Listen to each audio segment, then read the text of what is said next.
No. Hi, Jessica.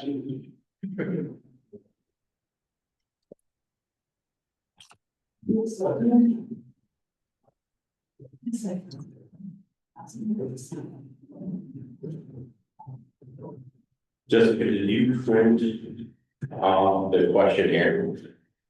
Yeah, a couple of these doesn't. And we will see one thing. I was gonna follow along, but I can. Yeah.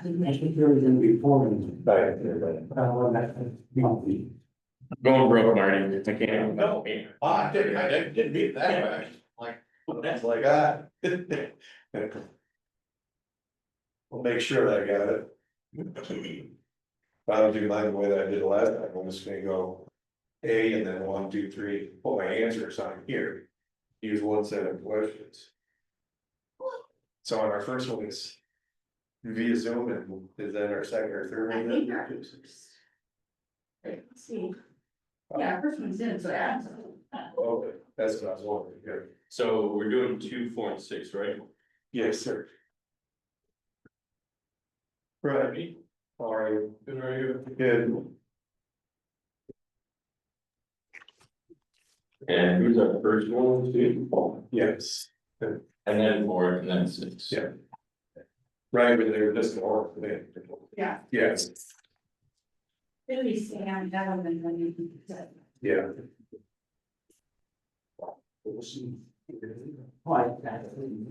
Yes. So Adam's here already. Yes. That his answer and I'll put it in the thing, and something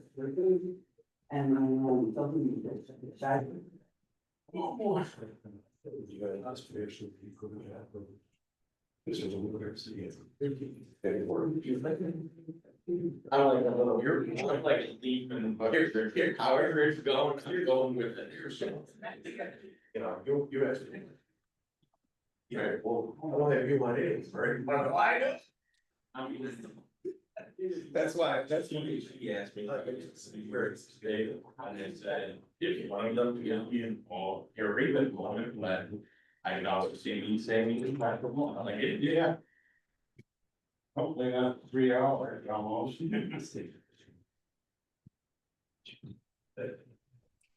Okay. That's all, Yeah, So it was such. just so you can. What? Well, usually it says over there, so.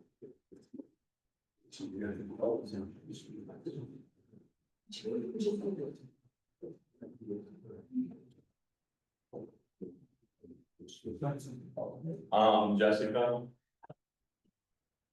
Hey, please. Oh my gosh, guys.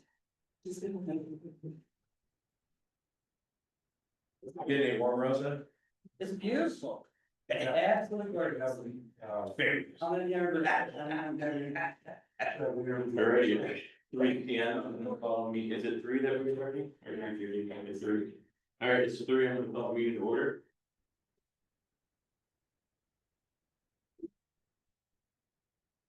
I pledge allegiance to the flag of the United States of America and to the republic which stands one nation under God, indivisible, with liberty and justice for all. Roll call please, Jessica. Lassiter. Nemecheck, Here.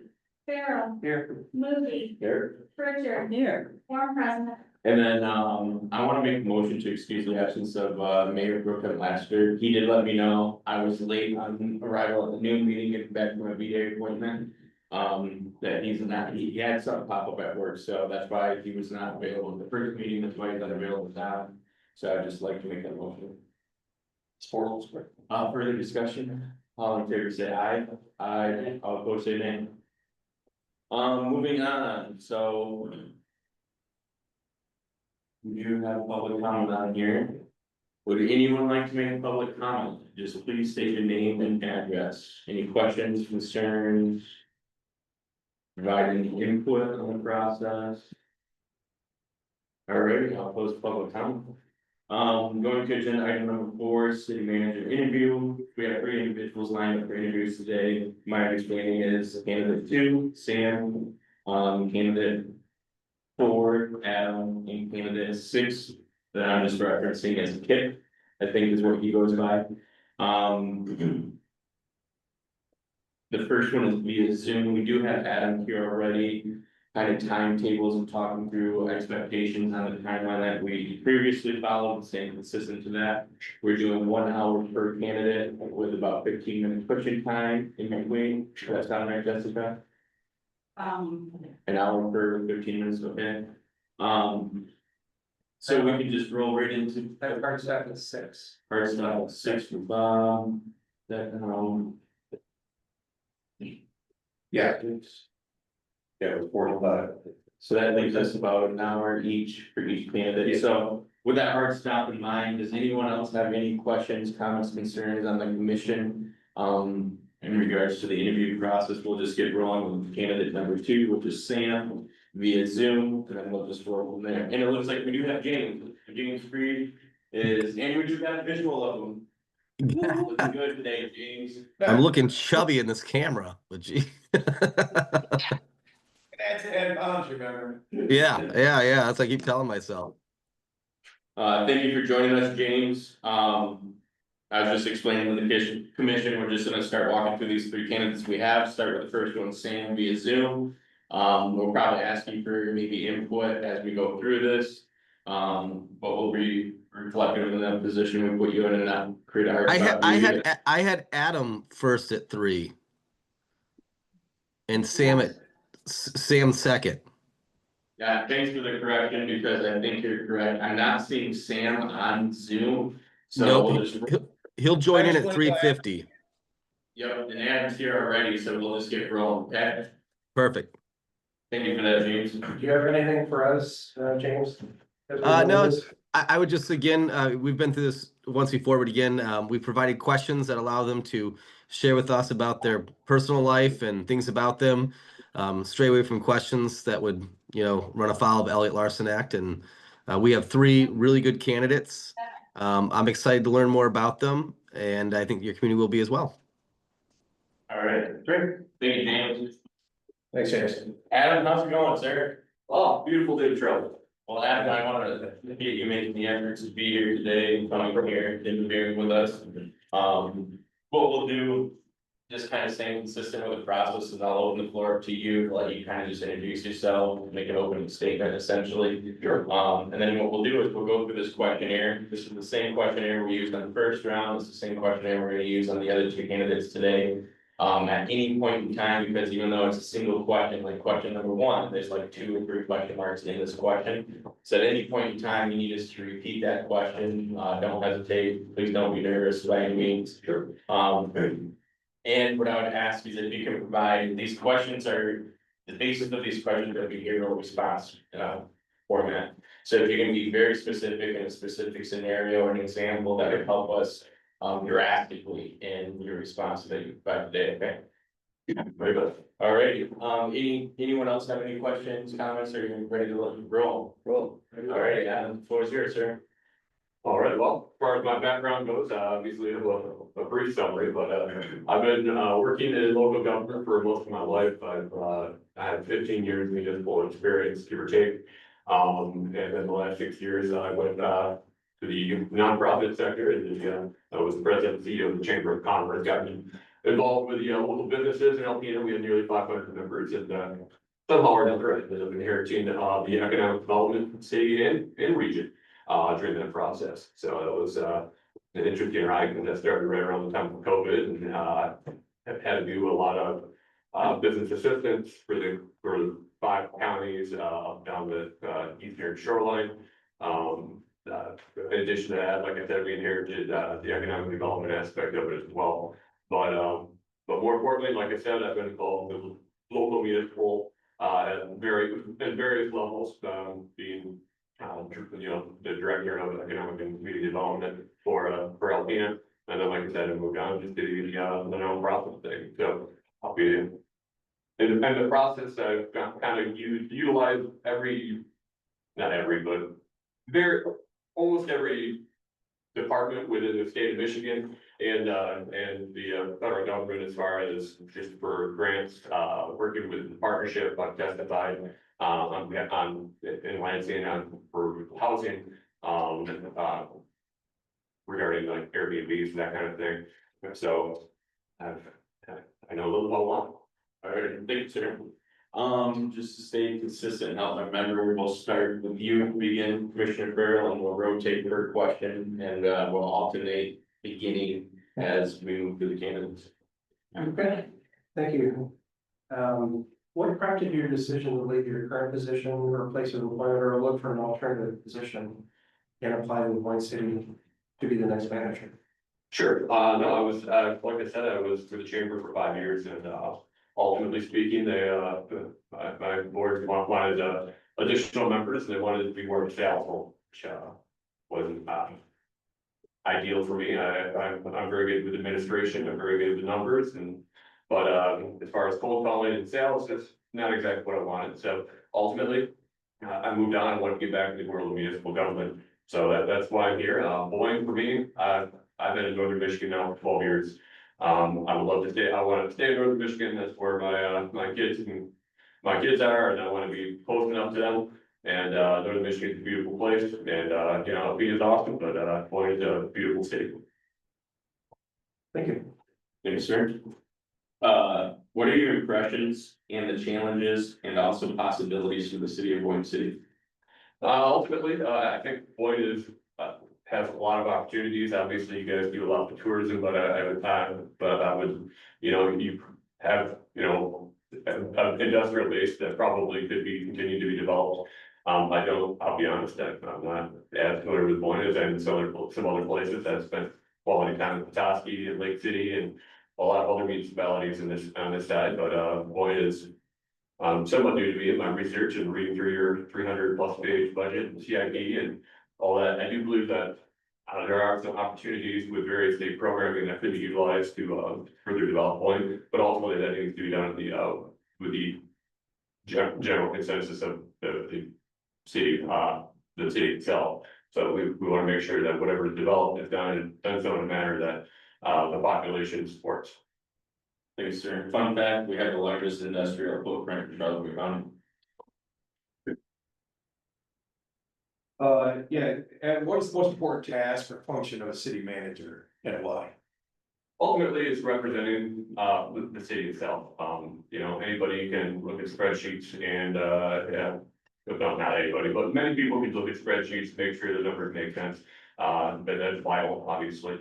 But ultimately, it's making sure that the citizens are represented now. Obviously, you guys are the elected officials, so hopefully, working with the elected officials and making sure that everything is open and transparent so that the citizens know, but exactly what they're getting.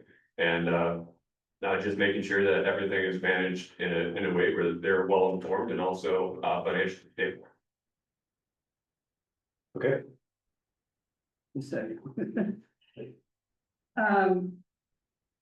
Hi. Hey. Thanks for being here today. Thanks for having me. If you would, please give specific examples of how you would work to collaborate with elected municipal leaders in your previous or current role. Absolutely.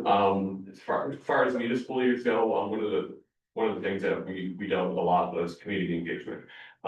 So I would work with municipal leaders, and we set our master plan and say, okay, well, here's what we'd like to see, here's our goals, and here's how we get funding for it. So I work with the elected officials and say, for instance, you've asked for specific examples. In our long-term goal, we wanted a splash park for our community to benefit our citizens.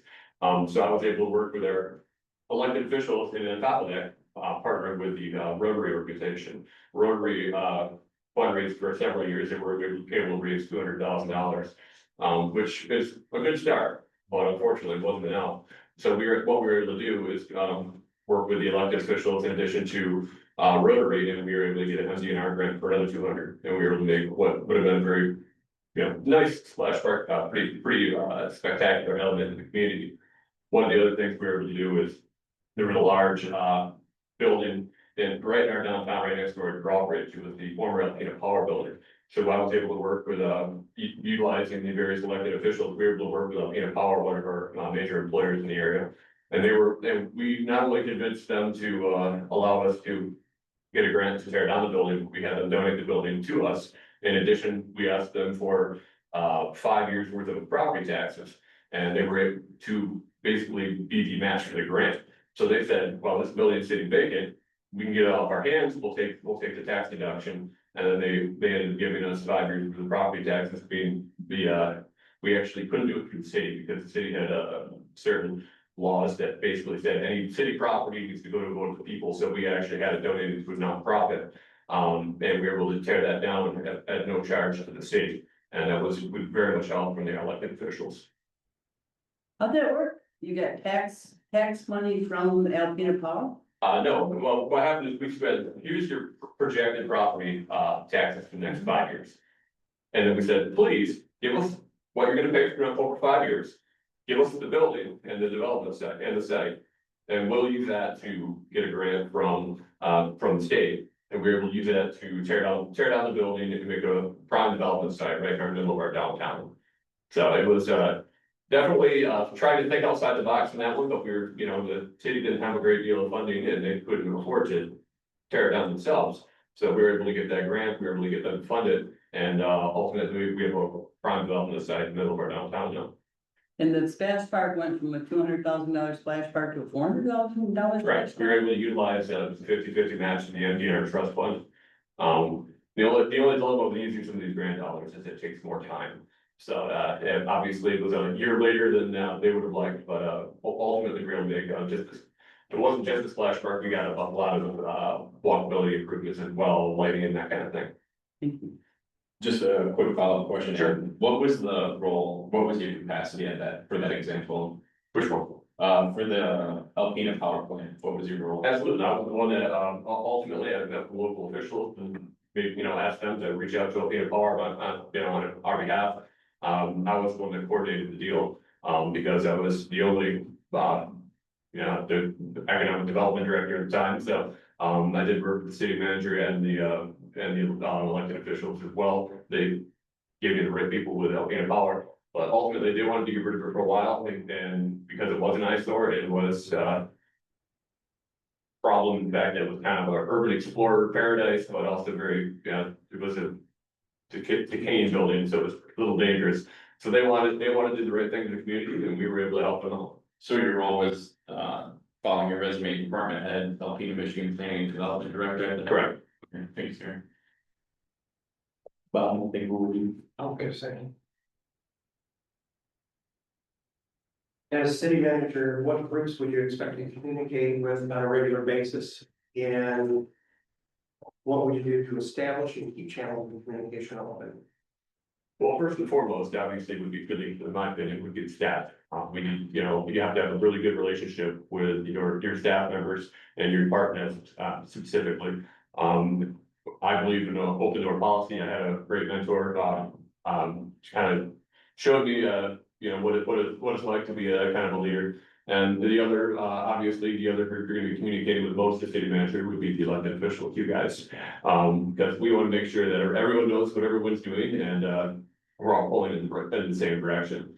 Beyond that, obviously, we wanna be transparent and open to the public as well. So, reaching out to the public, not everybody wants to show up at City Hall. So getting out involved with the public has always been a priority for me.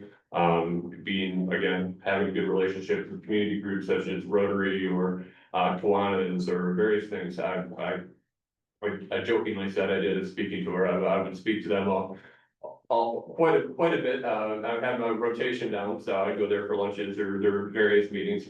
In addition to that, just volunteer in the community, be part of it is highly important.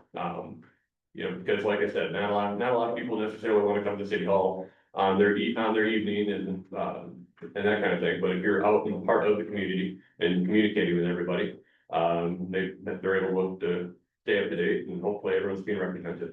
Okay.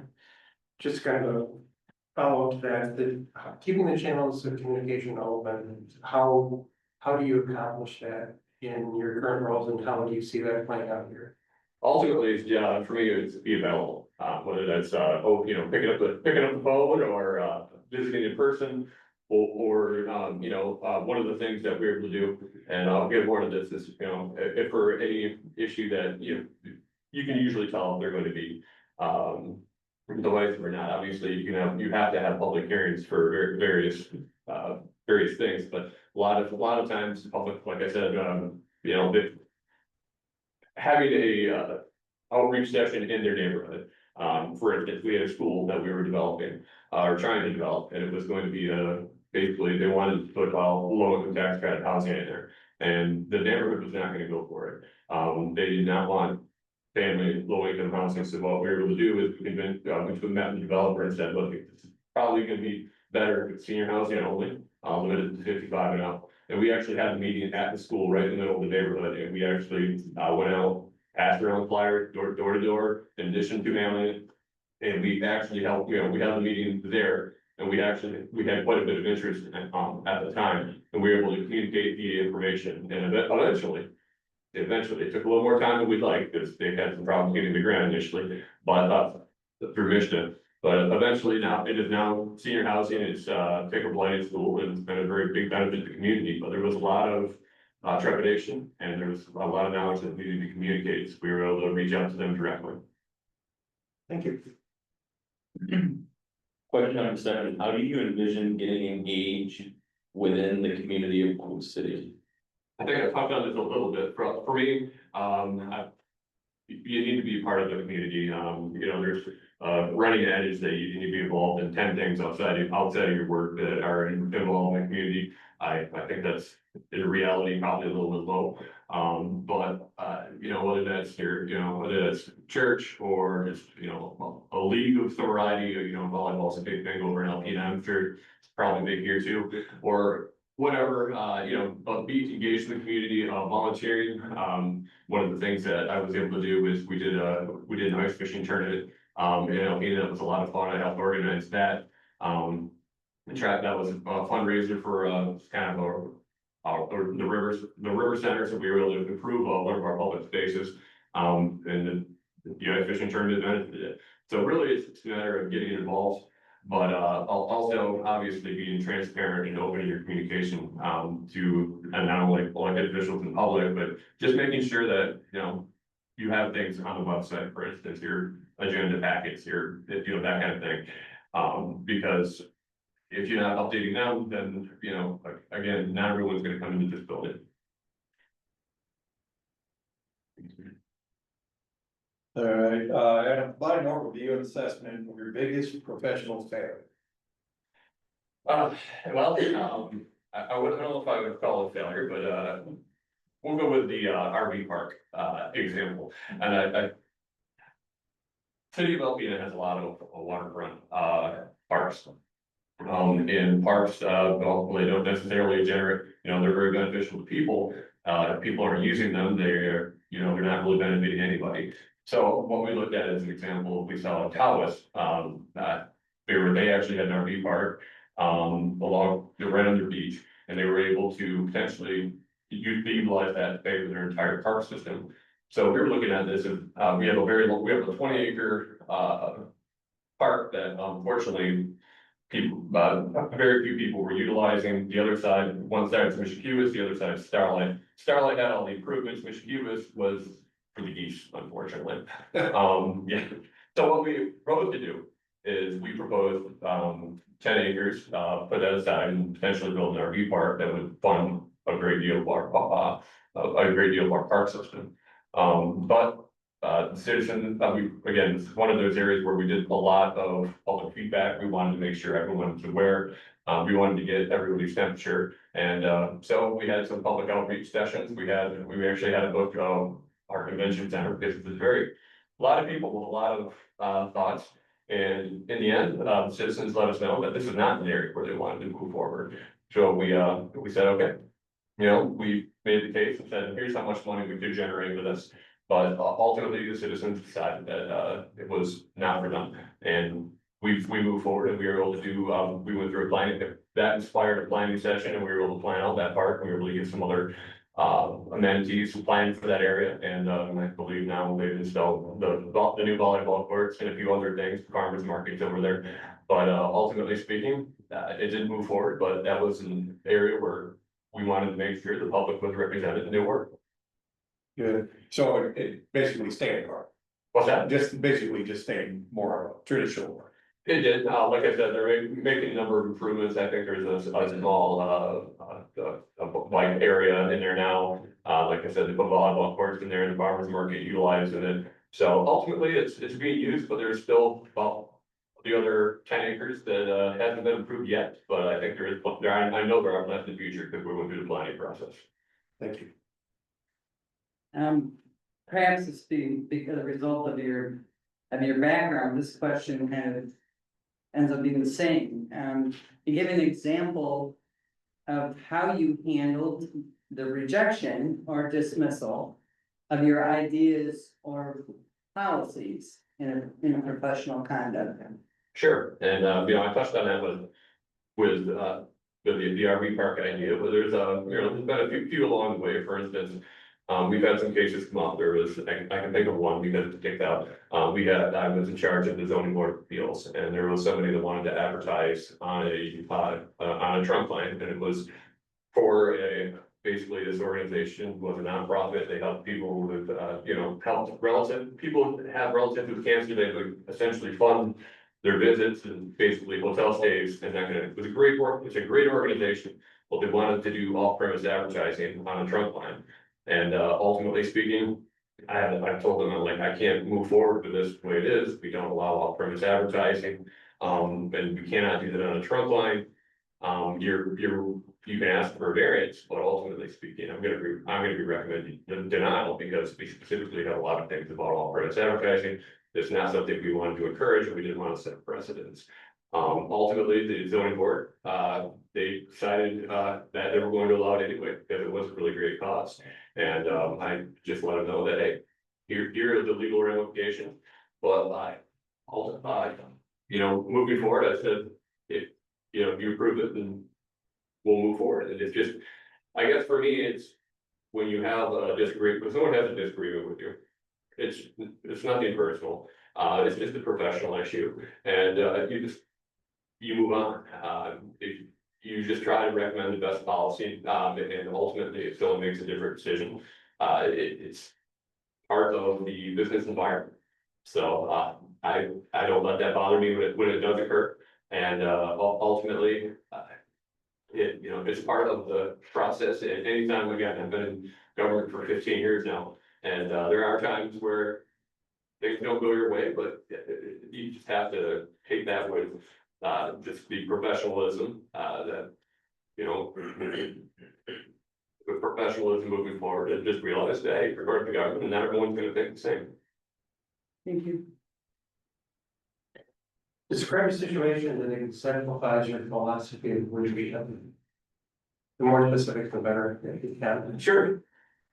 So one of our goals, right away, we did a branding study right when I was hired on, and so one of our goals was to get a downtown hotel, and there is a difficulty in that, in fact, that Alpena, much like many municipalities, especially older ones, is built out. So there was a myriad of issues with the potential property. So they came, America was the Amerilodge group, they came and they wanted to build a structure in Alpena, they didn't know where. And they didn't know how they were gonna make it work. They're used to building in Cloverleaf next to a highway. But they wanted to be downtown. So what we were able to do is we were able to show them the site, but the problem is the site was too small. It was partially in a floodplain. There were a myriad of other issues, because again, they just wanted to stick their usual highway footprint down where they wanted to. And then they wanted to, at that time, and this is my personal opinion, they wanted to use a pretty highly visible color scheme that didn't really fit into our downtown. So we were able to work with the development group and work through a number of different problems. For instance, it was a brownfield, so there was some contamination. We had to get a letter of map amendment. We had to convince them that we couldn't have as much parking as they wanted, and we were able to utilize, public parking that was adjacent to it on an overflow basis. We are also talking into some, call it more architectural, aesthetic pleasing colors. And they were able to actually, we worked with their architect and we were actually able to get them to match the other downtown, properties, because we have a lot of masonry. And they were able to match kind of the color scheme, and let's just say it's much more, appropriate. And then we also had to get a variant, we had to get a special use for height that went 4 stories. That was something that was allowed, but it did take us, special use to go through that. So there was about 7 or 8 different levels that we had to get moving forward to get what we knew we wanted in the hotel, but it was not an easy concept by any standard. And we were able to move forward on that because it was something the community decided they really wanted, and that was something part of our master plan that was a priority. And so that hotel's been up for probably 8 or 9 years now. And it's been a very big, helped out our downtown quite a bit. It keeps people in the downtown, and that's whenever everybody comes to visit, I always ask where they're staying, and most people want to stay there. So it's been a very big asset to our downtown. Was it an easy haul? So that, Was that an easy haul? it was not, but it was a priority. We made it work. Great, thank you. Thank you. Give examples of how you have worked to shape the culture of previous organizations that you have worked for. What type of culture did you attempt to cultivate, and why was that the culture you're attempting to cultivate? Sure. Depending on which organization we're going for here, but for instance, with the Chamber of Commerce, when I took that position, it was, it was March of 2020, the end of March of 2020, which for those of you that, yeah, it was right as COVID was stepping up. And and then on top of that, for various reasons, I had a staff of, I believe, 5 at the time.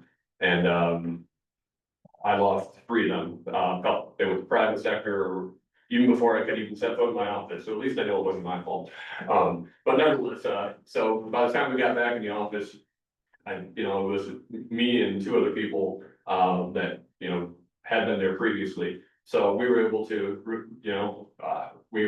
work together quite a bit. Again, I believe in an open door policy. I want to be available. Communication is key. So we were able to, build staff back up. I was able to, ultimately, hire an additional personnel, that included a bookkeeper, a new, events coordinator. And then we were able to expand our economic development department as well, quite a bit. With the city ultimately invested quite a bit in our contract, for us. So ultimately, we were able to utilize the expertise of the individuals involved. We were able to move forward without missing a beat, and more importantly, we were able to, communication is really the key in making sure that we were available, communicating regularly, and able to execute our goals. And in fact, we ended up with quite a bit more, because the city eventually came to us and hired us for all their economic development needs. So what type of culture was that you were trying to implement? As far as the culture goes, I want to be communication, transparency, make sure that if anybody has any questions, they can get those answered. We want to make sure we're all going in the same direction as far as we're accomplishing the goals that were set up for us, by either, in that case, our board, or before that, it was our constituency being the city of Alpena. Thanks, sir. And what is the most difficult professional relationship you've had, and how have you managed ongoing interactions with that person? I've been very blessed as far as my career. I've been very, very fortunate to work with very professional people. I will say the difficult one that I can think of off the top of my head is, we have a homeless shelter in Alpena, and it's controversial, to say the least. So we had with a former director, wanted to greatly expand the footprint of this homeless shelter, and it's located right downtown. We knew we have difficulty of getting the public support, any expansion of that. We specifically had a limit for the number of beds, and the director at the time, wanted to have this expansion, and we asked him, said, hey, we need you to submit a proper plan.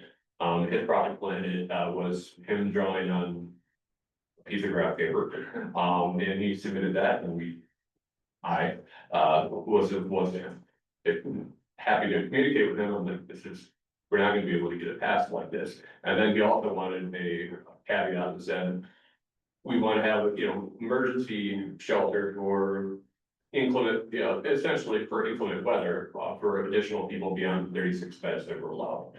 And we said, well, that's really vague, and we can't, I'm not gonna allow it. I'm not gonna recommend approval of this, rather. So it was. We had to work I had to work very closely with him, and the fact that he did not want to comply, he did not want any kind of limit on the number of beds. So we were able to, I worked with him, move forward, and, but ultimately, he filed a lawsuit against us. He did not believe the process was fair, because I did end up recommending denial, and it ultimately was denied. And he filed a lawsuit against us, which I've been involved in 3 lawsuits, and I don't like it being involved in any of them, but ultimately we ended up, once he talked with his attorney, he realized that we had done everything correctly, and we were able to work with this gentleman, quite a bit more and develop a plan and that was appropriate, for the land use available. And, it took about 1.5 years, to get everything approved, but we got it all approved, and without allowing for additional beds and meeting the goals of the public, while still making their facility a better place. But there was a lot of, back and forth with that, and again, tried to communicate openly, but, ultimately he did file a lawsuit, and then he did pull it, and never did, pursue it. And the end result, just a follow-up question, was the capacity was not increased? The capacity was not increased, yet they were still able to get approved for additional areas. They wanted a professional kitchen where they could teach people how to, that kind of thing.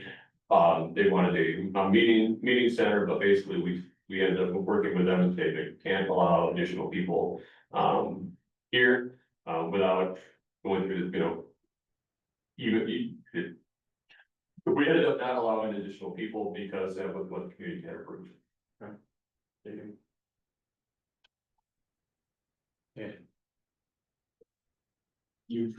Yeah, the department has more work than can be accomplished with the current resources.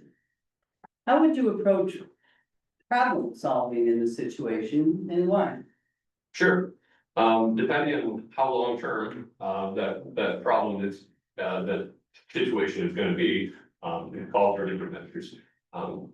Ideally, if it's gonna be a long-term process where you have more work on a continual basis, you'd be able to either staff up, if that is an option, if it works within the budget.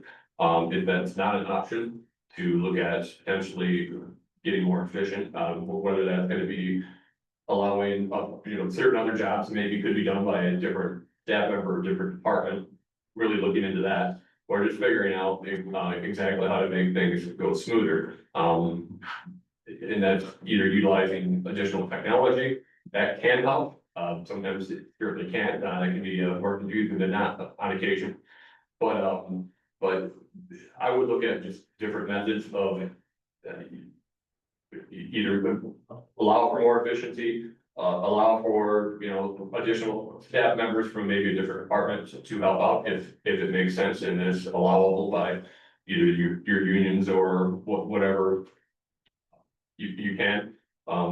If it's a short-term thing, many hands make light work. I would, hopefully be able to step in myself or have someone else step in and help out, and get that taken care of. But again, if it's long-term solutions need to be looked at, whether that's additional staffing or improving efficiency. But ultimately, in the realm of municipal government, there are many tasks that are mandatory by state law, and they have a wonderful habit of cutting back revenue sharing. To the point where I think Alpena lost, $500,000 in revenue sharing between 2000 and 2019. So that was represented, I believe, a quarter of their entire revenue sharing. So that's an ongoing trend. So money is not always gonna be an option, and sometimes you have to think creatively. Okay, as we move forward or toward concluding our time together, what attributes or characteristics of note do you bring with you to distinguish you from other high quality candidates that have applied for the position? Sure, I believe I bring with me leadership. I've been involved in, municipal government for, like I said, over 15 years now. I have a lot of partnerships within Michigan. I know Dan Leonard from the MEDC, him and I worked together for 12 years. I know a number of people involved with MISTA and many other state agencies. As I mentioned, I bring a certain level of expertise when it comes to economic development, housing, zoning. I've been, like I said, for better or worse, I've been involved in a few lawsuits, so I'm very familiar with FOIA, that kind of thing. It's something I have taken part with. Beyond that, sorry, bear with me here, losing my train of thought. That's okay. But, no, and, because I'm bringing, because I've had to do it in Alpena, by myself and working with the community, I have a lot of expertise that you may not find from someone that's worked in a significantly larger, municipality. When I worked in Grand Rapids, I did everything from assessing to neighborhood improvement to mapping. In Waterloo, I did plan, I did plan review, that kind of thing, and a lot of the zoning aspects down there, historic preservation. I also worked with FEMA when I was in Waterloo, regarding flood mitigation. Worked for the airport, regarding height restrictions, things of that nature. And then coming to Alpena, like I said, I was staffed to the brownfield, so I know about that aspect of it. We deal with various contamination issues over there. And the various programs I did IMTs for Industrial Facilities Act. We did the local tax abatements, we set up different districts for that kind of thing. We used a lot of different programs to help different businesses succeed. So I'm not a jack of all trades by any standard, but I've done a lot of things. Okay, thank you. All right, finally, is there anything else you would like the commission to know before we end our discussion today? Do you have any questions for us? Ultimately, I just don't know how much we could hit on this one, but, for better or worse, I'm very fortunate in the fact that I always get drafted into the various roles I've been in to be on budget and finance committees, my entire career.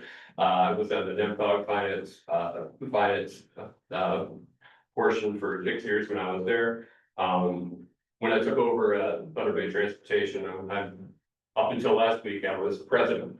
But as I'm moving forward in my career, I've let somebody else do that. I'm still a member of the board, but when I took over, we went from a budget of 2.4. Before I occurred, we lost a major contract. We went from a budget of 2.4 million to 1.4 million, which is a significant hit to that organization. And at the time, the director was, well, one director didn't want to be involved in anything except decorating the walls. We were able to part ways with that person. We were able to lead a new director that hadn't made a budget before, so we were able to work hard, get that established, and also we had to obviously rescale service, because when you lose 33% of your budget, give or take, it's a significant impact. So we were able to ultimately we were able to build that back up, and we were able to expand service. We're back to where we were, despite the loss of that massive contract. And ultimately, I just want to make sure, and then in addition to that, I dealt with the budget for various departments within the chamber, but also within the federal grant system, which is can be very complicated, because you have to deal with prevailing wage, you have to deal with the tracking of every element of it, you have to make sure that, whomever is happy, in addition to making sure the city is getting, the funding as required. Because if you don't wanna have the city out on, over a barrel essentially, because you wanna pay your contractors on time, and sometimes the state is not as quick to pay the city back. So that was, that's definitely a mention, but I just wanted to touch on that basis, because I do feel like that's an important aspect I've been involved in, and actively involved. I just wanna make sure that we touched on that one. But ultimately speaking, other than that, I've done a lot of research. Like I said, I read through your budget, your CIP, and you guys are very, what I consider a healthy financial position at the moment. For instance, Alpena, we capped it anywhere between 22% and 28% fund balance. And you guys have significantly more than that. So, well done. We actually had a policy in Alpena that said that if we got more than 25%, they had to figure out a way to allow for addition. Spend it down and provide additional services, so we did either more brush pickups on the good years or bad years, but it can be a challenge when you have to, you have to keep, the policy was keep it over 20%, but under 25, and it's a challenge when certain years are good, certain years not so much. For instance, if you get ARPA funding coming in all of a sudden, now you suddenly have to spend it down versus, it's a lot easier when you have a larger fund balance, so, especially with smaller municipality, it's very valuable. And the fact that, obviously, the cuts in revenue sharing that come are very difficult to deal with. And having that extra fund balance is very important. Absolutely, I think we're around 60-some%, or north of 60-some%. Our policy has been to lower the tax millage. That's what I saw that, and I was thinking, man, that would be really, that would be fantastic if we could do that at Alpena, but unfortunately, that hasn't happened at the moment. So, the other thing we always struggled with Alpena was fully funding our pension system, which I know you guys are part of MERS. Obviously, we need to, you guys have taken action on that, whatever in your budget, and moving forward, but I mean, with the investments the way they are, it's a constant. was your MERS percentage?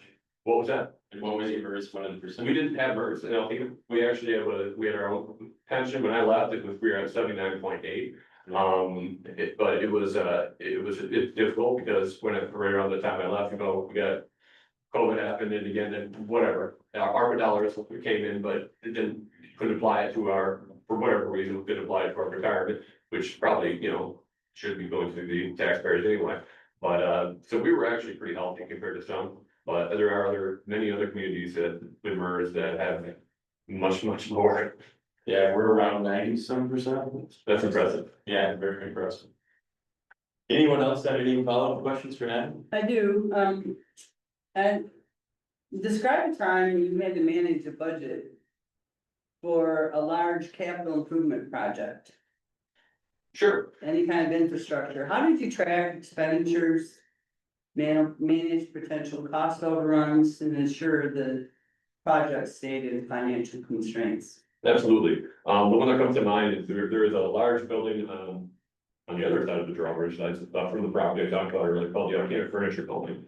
It is a significant, building, and, I was able to basically work with the owner of that building, and we had an arrangement for a facade grant as well as apartments in the upper level.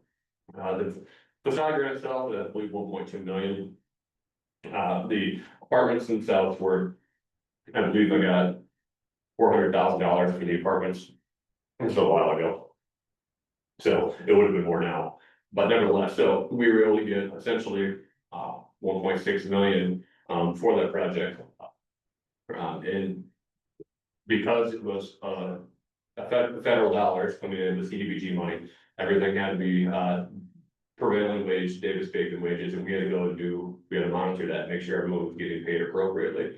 And when we had to go interview the people that were actually working on it constantly. We had to maintain the records, and we had to submit those to the MEDC and get reimbursed through the city, because if everything wasn't perfect, MEDC is not paying you, and then you have to keep paying the contractors to keep them on and keep that everything in task, and in addition to that, it's a set grant period, so you're dealing with 6 months of building season, as I'm sure you guys are familiar with. And then you have a 2-year grant period, and you're doing what ended up being it's a massive, in my opinion, massive large brick building. And so they had to do all the tuck pointing and everything on that. And then on top of that, you wanna talk about overruns, we found out, 60 feet section of the rear wall was broken. And they ended up having to replace the entire wall, which was not part of the original grant agreement. So we were able to, because of the structural problem, we were able to work with the MEDC and get them to cover the additional funding. Without delaying or costing our taxpayers any additional, the city taxpayers any city funding. And we were able to work with that, but the whole process was, it was tedious, but basically everything had to be line item, kept track, and then we actually had a single federal audit after that, because we had at the time, eclipsed the $500,000 CDBG federal funding mark for that year. So we had the single federal audit as well, so I got to work very hand in hand with our clerk treasurer's office and get that all squared away, but ultimately it was just documenting everything, having it in order in the file, and making sure that it was available, and also making sure that keeping track of our contractors, making sure they were getting done on time and in appropriate manner. Thank you. Any other questions, Brad? Alrighty, Adam, I appreciate it. Just to kind of set some expectations and what we've done historically and what we're ideally doing to stay consistent is we got 2 additional candidates. After we do all 3 interviews today, the board's gonna deliberate on next steps and build a consensus from there. We'll have the city administration team reach out to you with any, future interviews, or if we have an interest in bringing you back, or what the next steps may be, if we have an interest in moving forward with you as a candidate. Just to kind of expedite the process, and correct me if I'm wrong, Jessica, but what we did in the first round before each candidate left, we just had you sign a background check. It just kind of expedites the process. For example, if there is. Okay, you don't, okay. All right, so basically, if we did have an interest and we deliberated on that, there's a consensus today. We'll just have James reach out with a background release form. Sure. And hopefully you can get that back to James as soon as possible. That way we can just move forward with the process. That's no problem at all. 2 additional questions. Yep. Salary requirements and potential ability to start. Yeah, what is your ideal start date? Potentially I could start, probably by either the 2nd or 3rd week of next month. Okay. And then what are your salary expectations? Ultimately, I looked at the salary expectations that were posted on the website. I found those, somewhere in that range would be adequate. Okay. All right, it's nice to know you're within the range. Thank you, sir. All right, I appreciate you making the time, taking the time to be here physically and present for the meeting. I appreciate that, sir. With that, I appreciate it, and hope you have a great day, sir. Awesome, thank you. Good. Thank you. Thanks a lot. Thank you for the opportunity. Well. Pleasure. Thanks, sir. Thank you. Safe travels. Pleasure. Nice to meet you. Pleasure. So we got about 8 minutes before the next meeting starts.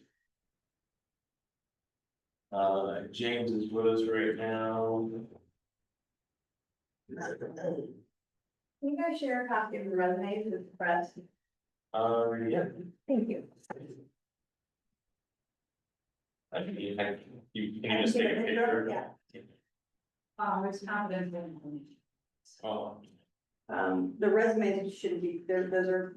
There's the addresses and the phone number. The resumes that are submitted with these folks are common disclosure.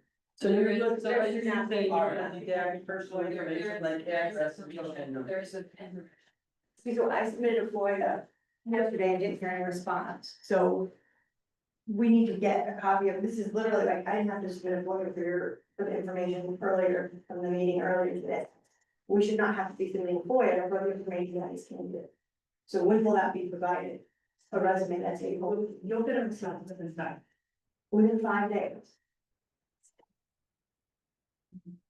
Right, so I don't necessarily wait for the it's not, I'm just saying, it is not, this is not like a common practice, you're like jerking the media around. No, I promise, I'm not gonna, if I promise, I'm not gonna do. Y'all should be able to submit the It's been a resumes, day and a half. all the candidates that you have to the public, it shouldn't be some big secret. It's been a hectic day and a half. Not a big secret, you didn't ask one the last time, and we'll try to. Yes, I did, I've asked every single time, nobody's given it to me. I'm just. I mean, I would give it to you right now, I just don't want us to get into a situation where we're disclosing personal information. It should, It's been 24 hours since she's back. it shouldn't be something, like, this has never been a problem before, it shouldn't be a problem, you guys. If you have, you didn't do it correctly. I've never disclosed anything that I shouldn't have, it shouldn't have been a problem ever. I respond to FOIA very quickly, it's been a It 24 should have hours. to void this information, it should be public information. James, how's it going?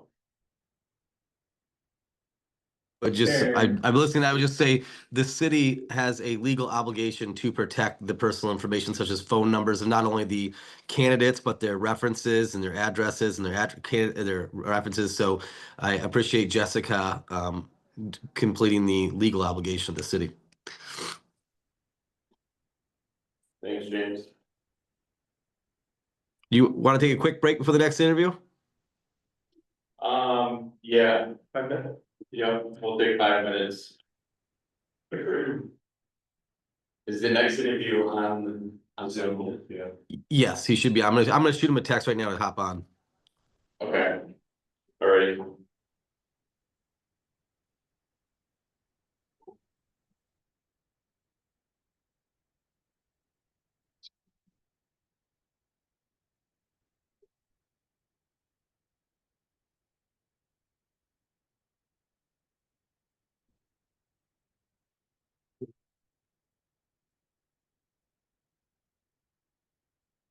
Hey, how's it going?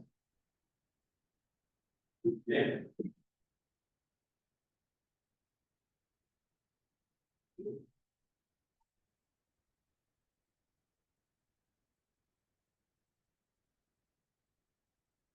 Yeah, totally.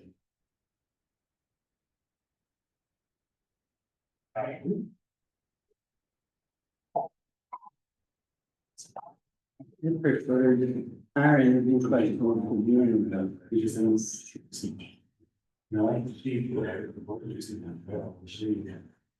these, okay, these. Hardly we get paid that big. These questions tell us what we need to know. Yeah. Because there's redundancy, nothing.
Madam, sorry, Madam, he'll be on in about 5-10 minutes. Yes, the back Yeah. continues. Yeah, he'll be on in about 5-10 minutes. I just spoke with him.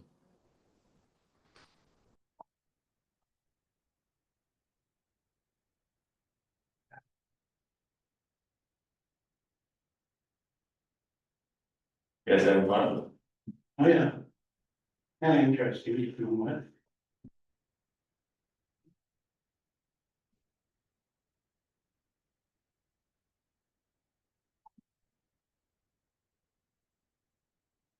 No, every like generation to generation, they do like a rendition of like the show or movie or something like that. I really wish they would do a rendition of the Truman Show. Bring Truman back, Yeah. yeah. That, interesting.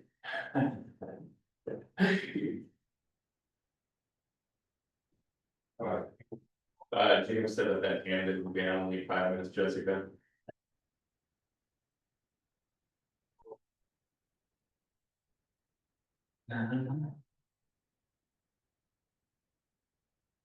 Okay. Yeah. That, we're not. We are, I mean, we're close. We're usually slow, so.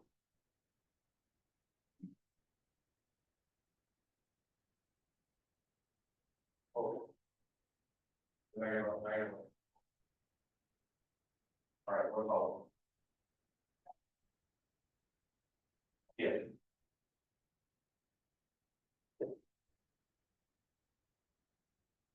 Yes. Good.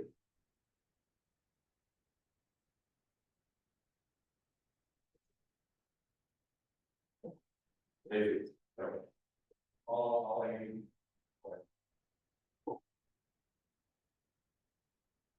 No.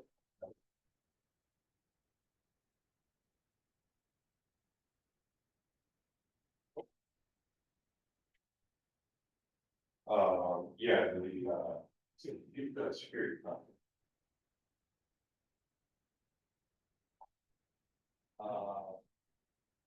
No.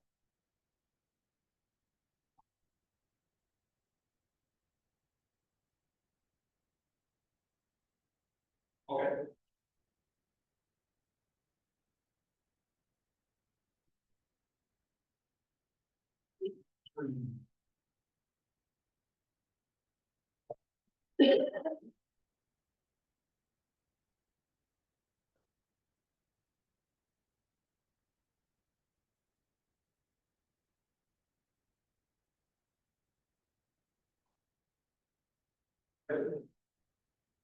It's all good, thank you.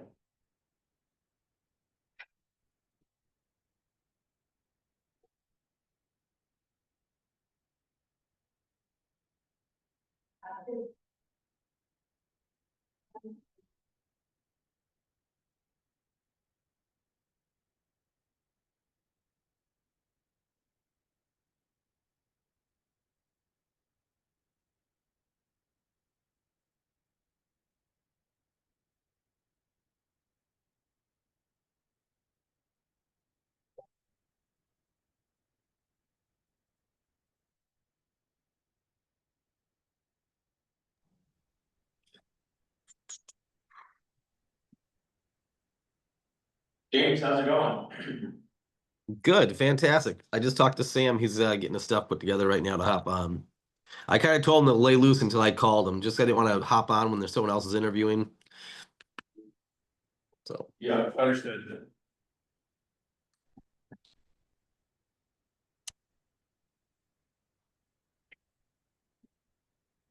Hey Sandy, just to stay consistent, do you mind asking that budgeting question at the end? I know you pulled that from the previous intro, but it would be nice just to stay consistent with you guys.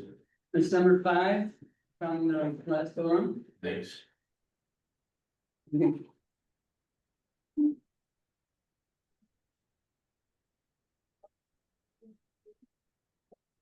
So the 3 follow-up questions that we'll ask at the end of each is that one, wage, start date. .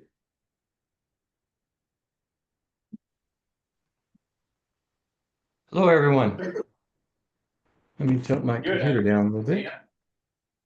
Hey, Sam. Hi, how you guys doing? Doing well. Sam, I'm gonna get us rolling here tentatively. We have one commissioner, is the other sitting here? Not way in. Okay, we got one commissioner that's walking in right now. Great. How are you doing? I'm doing well. How's your guys' day been? Well, it's been short and easy so far. All right. Where are you zooming in from, Sam? From Oklahoma. It's south of Oklahoma City. Nice. Alrighty, Sam, like, we got all the commissioners here. What I'm gonna do is I'm just gonna open the floor up and just allow you an opportunity to address the commission. And, we have a few members of the public here today. We got 3 members of the public here today. If you wouldn't mind just kind of giving us an introduction, just open statement on kind of who you are and why you have an interest in coming to Boyne City and why you applied in this role. All right. So my name is Sam Damel. I have a master's in public administration, and I have 14 years additional to my municipal experience of community engagement. So I'm very big on engaging the community, getting involved in the community, and getting to know people and serving. I come from a servant leadership background my whole life. It's just who I am. I believe in listening to all individuals, engaging everybody, and inclusion is one of the things that's very important to me. And Boyne City is just a great opportunity. We've been looking. My wife has family in Michigan, and I have family in Wisconsin. We've been up in the area quite a bit, so we originally lived most of our lives in Kansas. We tried moving south, and it wasn't to our liking, so now we're willing to kind of move further north. So that's kind of where we're at, and I really appreciate this opportunity for this great opportunity with the city of Boyne. Yeah, absolutely. Where's your in-law family from in Michigan? Is it northern Michigan, southern Michigan? No, it's more by the Detroit area. Okay. Yeah. Alrighty, so Sam, well, we got 4 commissioners here today. We've got a series of about 17, 18 questions, and what we'll do is we'll alternate back and forth. We'll start with myself, and then I think we'll conclude with Commissioner Farrell, and we might have some follow-up questions at the end. All right, sounds good. At any point in time, if you need us to repeat a question, feel free to just ask us to repeat a question. Don't feel nervous or anything. There are multiple part questions, so even though it's like question 2, there's like 2 or 3 question marks in question 2. So we could break that down if you need us to repeat it at any point in time. These are behavioral based questions, so if you don't mind just providing as many specific and exact scenarios that you can, that'll help us intuitively learn what your skills and experience sets are, okay? All right. Alrighty, jumping right into it, what prompted your decision to leave your current place of employment or look for an alternate position and apply to the city of Boyne City to be the next city manager? So first of all, I'll take it a step back. I was the city administrator in Kiowa, Kansas, and had great relationships with the council, great relationship with the community. But when we moved there, our son, we did foster care for 17 years, and our son, who is African American, Native American, and Anglo, when we moved down to Kiowa, Kansas, they were like, "We don't want you here. You don't belong here." And then it later turned physical. We ended up doing 2 years of homeschooling with him. So I really enjoyed our time at Kiowa, but it was just the mental health of our son, who we adopted through foster care. It just wasn't a good fit. So then when we moved to Purcell, which was closer to where his birth great-grandparents relocated, who were raising his brother, I did not take my advice, which I always gave new administrators when I would be training new administrators, was that you really need to set up an agreement up front to kind of, we would call it a social contract, where you lay out what the expectations are from the council, get some strategic planning, just a little bit of what's expected the first 6 months and what do you expect to do in the next year. So I did not do that, and I take full responsibility. The council just said, sit back and watch and see how we do things. And that is what I did for a while. I raised different concerns. I completed all the projects. There was some other questions within the city council. I have very high ethics, and there are some things that just I always abide by what is the proper thing to do. And at 10 months, they said they wanted to go a different direction. So we worked out a severance agreement between us, and that is why I left. And after that, we've been very selective. My wife has had complete veto power on where I apply. She likes to look at the communities, look at the demographics of the community, and she likes to watch the commission's meetings and see how everybody interacts, how the city is run. You know, if there's eye turning or if they're bickering between the commissioners and the city council members, then she vetoes them all. So Boyne City is a place where she thought would be a great place for us, and I agreed with her. So that's why I applied here. And thank you for the opportunity. Thanks, Sam. Sam, what are your impressions about the challenges and the possibilities in Boyne City? So I will warn you up front, I'm a very optimistic person. So challenges are just something we haven't ever overcame at this very moment. I like to embrace everything and go continue until it gets completed. Of course, I mean, Boyne City, for its uniqueness, but it is the same challenge that most cities have, is housing is one of the number one areas.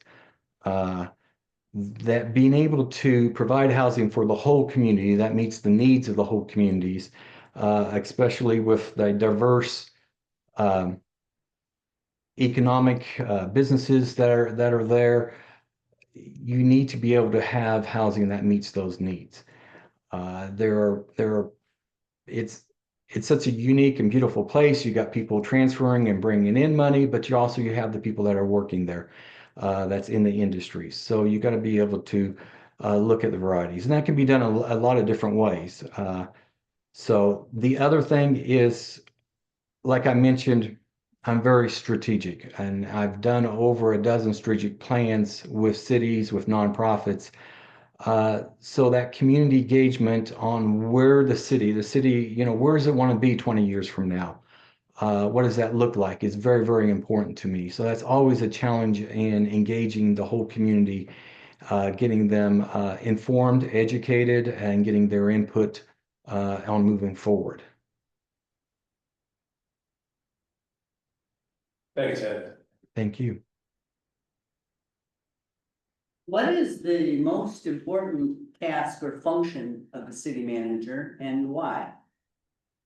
So the most important, I mean, there's the most important part of the city manager is to take the vision of the commission and then put that into fruition, to actually make it happen. I'm very big on developing. I'm a lot of project manager, breaking things up into simple steps, into projects that can be managed, that can be measured, and put some timelines on it. So taking those ideas and the vision of where they want the community to go and what needs to be done, and getting them into action steps, getting them to each of the departments, to their roles in fulfilling that, and bringing everybody on board, facilitating those departments to how do they include that? How does this include their department to meet the vision of the commission? That is the number one goal, and also to be visible in the community. I mean, you have to make yourself. Huh? What was it with the community, pardon me? Being visible, being access to the community. You're the one point that they know that they can come to. I'm always busy working in the community and in the office, but every day when I come back to the office where I worked, I make sure I return every single phone call I received when I was out. Because if somebody took the time to call me, then I'm going to take the time to call them back that day. So those are the two most important roles I see, is carrying out the vision of the commission and being visible, being accessible to the community, and kind of building that community up. So. Thank you.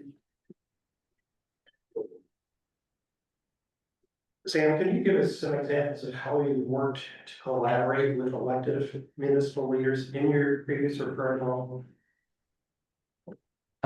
So I didn't hear you very well. So could you repeat it? I sure can. Give us examples of how you worked to collaborate with elected municipal leaders in your previous or current role. So I've always been, I mean, with the councils, it's always been a collaboration. With the city of Kiowa, when I first started there, they had started a project where they got the engineers involved, and that was the basis of where it was at then. Then I took it to that next step throughout that next 3 years.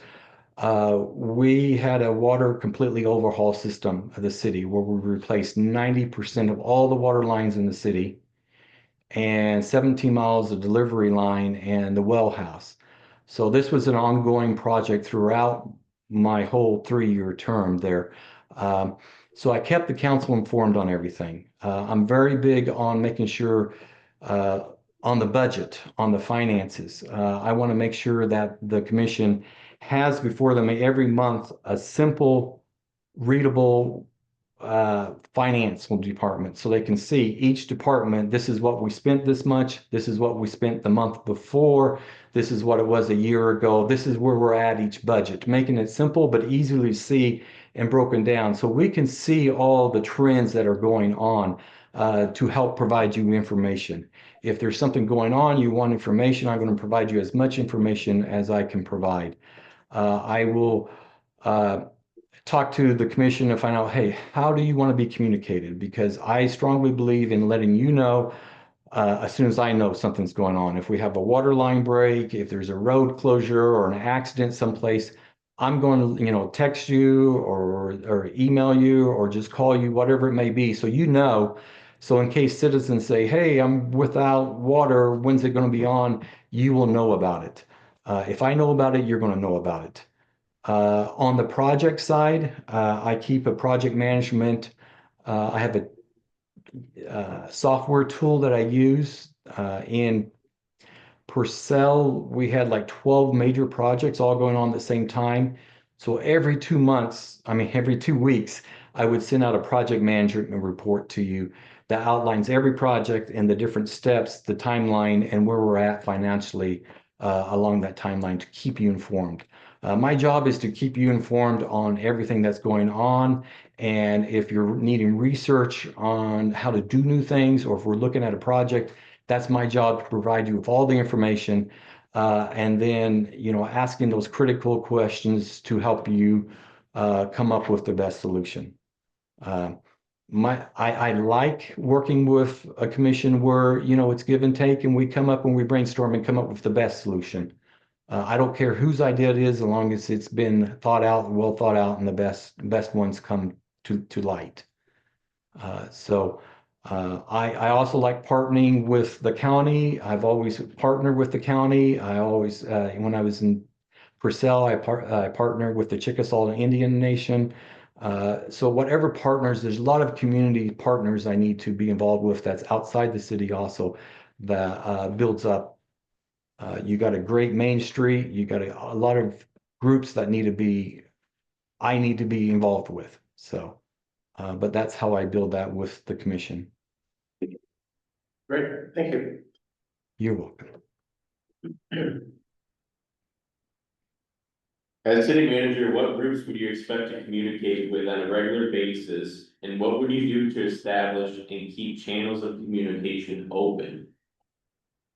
So it's kind of what I mentioned before. I'm going to strive communication.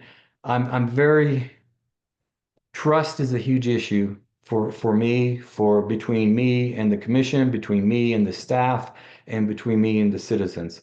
So I'm always going to keep all those lines open. Like I said, I'm going to keep you informed. I'm going to respond to all emails.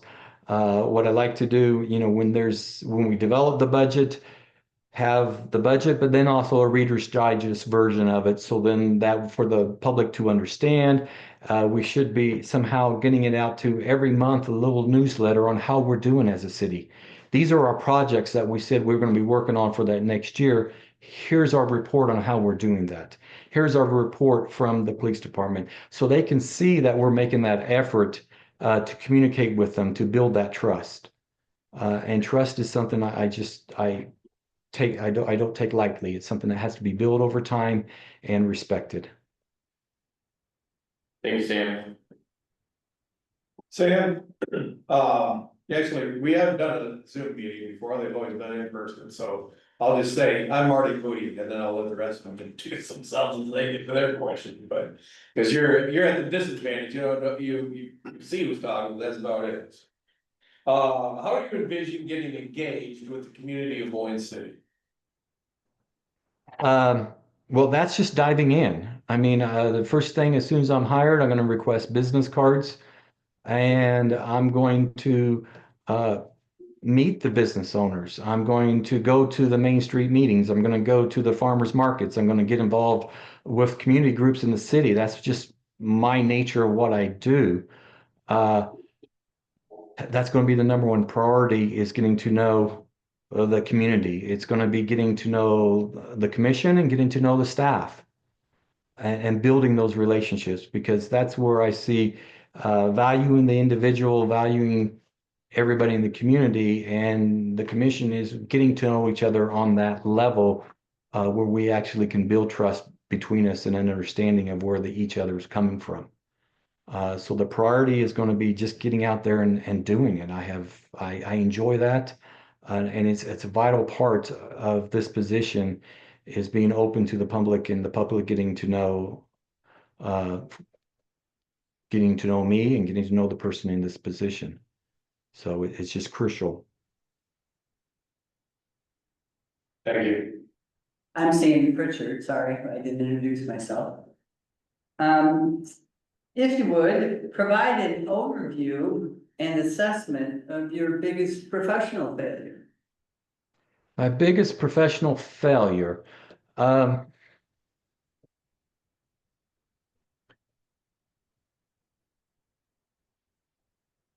I would probably have to say it wasn't a project. I've always delivered all my projects, but it was just my time in Purcell. I did not use my talents and my tools to help establish that vision, and help the council establish a vision for the future, and the roles of what they wanted in the position. That's where I'm very much a go-getter, and them saying, to just watch how things go is not my style. And working with them and working with the staff. There was sometimes when there's a large ship that needs turned, you have to turn it slowly. There was a lot of issues that needed to be corrected on the city level. And some of them I might have hit too hard, but they were issues that there was ramifications, legal ramifications, and put the city was in not a good position. So I would have handled it a little more tactfully, I guess, in addressing some of the major concerns, changes that needed to be made in the city. Related to that, because you mentioned that twice now, you mentioned the, you were chastising yourself for not getting a social contract and expectation from the council, and so forth. Was that something you would traditionally do before you accepted the position, or after? Well, once you start the position. When I worked the 14 years at Wichita State University at community engagement, we worked a lot with nonprofit organizations and cities, and advising new administrators and new nonprofit managers. And it's just, once you are hired, let's set out, what do you want to accomplish in that first 6 months? What are the expectations? A question that I ask everywhere where I do interview is, if everything went right, what would look different 1 year from now? Just trying to understand the change that the commission is seeking and the community. So looking at what does success look like in this role and with the commission. And I did not lay that out. I'd like to get that in writing and then like to set some goals, set some timelines for accomplishing everything. That's how I like to work, is by actually, putting things along the timeline and getting things accomplished and working towards those. Does that help? Does that answer it? It does help.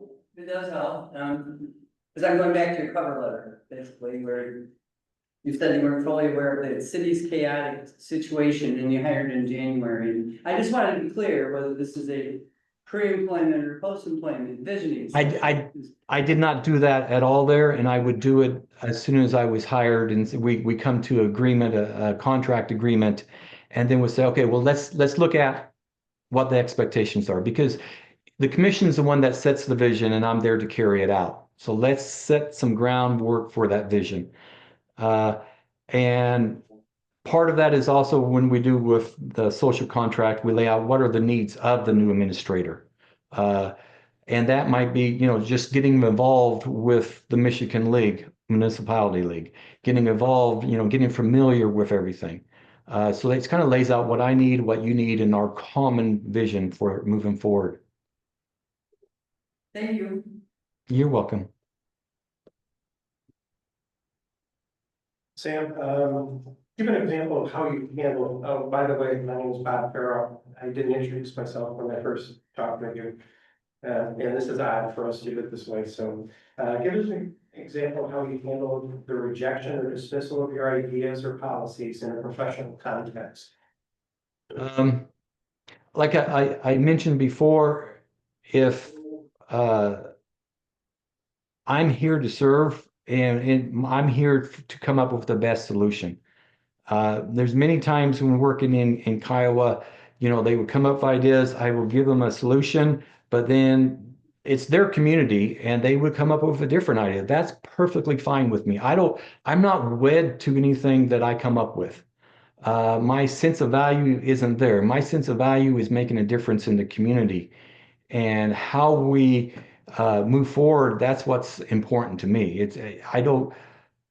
My pride is not in my ideas. My pride is in the best solution, moving the community for the long run success. So if I come up and a lot of times I bring multiple solutions because there's give and take, there's pros and cons of different things. So then it's up to the council to help determine, the direction they want to go. And then I'm carrying those out. I mean, my job is to serve the commission and to take their actions and putting into action steps and working with the staff to making sure it gets done. Thank you. Sam, my name is Tim Nemechek. I didn't introduce myself. But the next question is, describe a situation that exemplifies your philosophy on leadership, and can you label that? So my philosophy on leadership is comes from my personal values of valuing the individual. I think everybody needs to be treated with dignity and respect, and that is what I do with my staff. So an example of how I handle it, particularly like in Kiowa when we're doing evaluations, I would have your traditional regular evaluations of staff, and then I would ask the staff, tell me what frustrates you in this position. Tell me what do you need to do the job better? They're the ones that are dealing with day in and day out. It might be a new process might help them. It might be a new tool. It might be software. Maybe they need training in a certain area that would help them do the job better, or create less frustration in them. So the more they can do, the better, successful they're going to be in delivering the services for the city. And then the third aspect is, where do you see, what do you want to do in yourself in 5 years? I want to support them on bettering themselves, however that may be. Maybe they might want to look at another department in the city. Maybe we can do some cross training. Maybe they need some education in some other fields. But I value them as an individual. Number one reason why people say they leave jobs is money. Number two reason is they don't feel valued or respect. I always value my employees. I make it a point that I send them a personal birthday card on their birthday to their house. Every one of my employees, whether it's 103 or whether it's 15 of them. I always send them a personal birthday card because I value them as a person. And they know that. I give them all the credit. They are the experts and they're doing their job. And I'm there to provide support to them so they can do the best they can. And bringing in the commission on their direction and bringing it all together into a process that works for everybody. So if that helps with my leadership style, I like to put firm dates and expectations. I think people should know what's expected of them before they're evaluated so that they can meet up and they can excel. You create a good, valued environment, work environment, the employees are going to give 110% because they appreciate each other. You develop more of a family atmosphere. I've, put on, go and get contributions from local businesses and put a lunch together for all the staff. The little things like that, the community will pay for, it's no problem. But having a chance for them to come together as a staff, having them come together in other functions are important for them to develop their relationships with each other and across departments. Thank you. I feel very strongly in, I tell my staff to always do their best and then I'll have their back. That's all I ask for them. I don't micromanage. I expect them to do their job and always do their best. Doing 17 years of foster care, there's going to be issues come up and those are learning opportunities. And that's how I treat them. I don't, something happens, there's no yelling, there's no screaming. It's just, okay, let's learn from this opportunity. Let's make it right this time. And then next time we won't have this problem. So I'm very big on working things out and moving forward. Thank you. Sam, give examples of how you worked to shape the culture of your previous organizations that you have worked for. What type of culture did you attempt to cultivate and why? So I'll concentrate on Kiowa because I had 3 years there, and it's building that trust within the staff and within the commission. I would make sure that my department heads, they would give their part of their report at the city commission meetings all the time. They're the ones that give the report because if there's follow-up questions, they can answer them. They need to receive credit for the great work that they're doing. I work with them. So at the very beginning, when I started there, I did a time analysis of I had them keep track of every project, everything they were working on I think it was for about 4 weeks or so, 2 time periods. And then we looked at it to see how we can best manage it. And we did it together.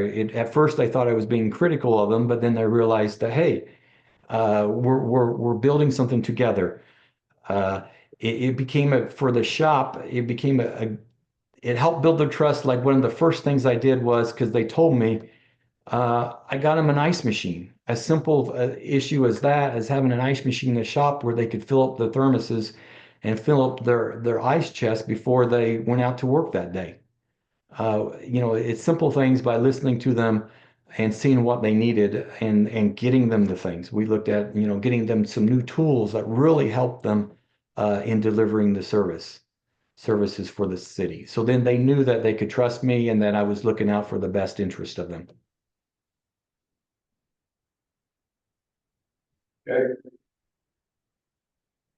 What is the most difficult professional relationship you have had? And how did you manage, or had or currently, have you managed ongoing interactions with the person?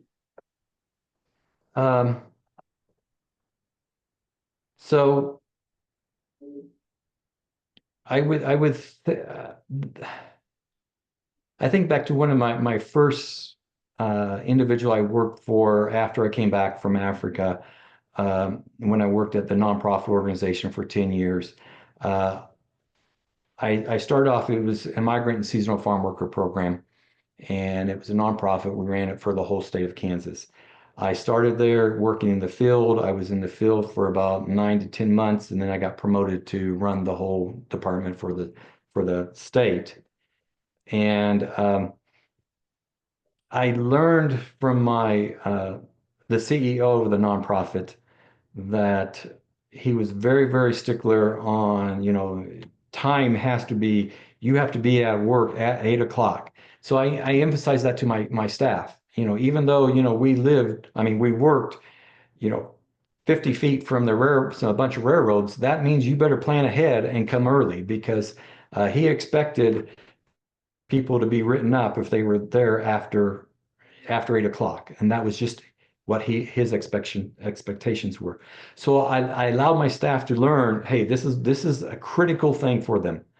And whenever there were issues going on, I learned quite early in my role there that I would say, this is what's going on, and here's my solutions.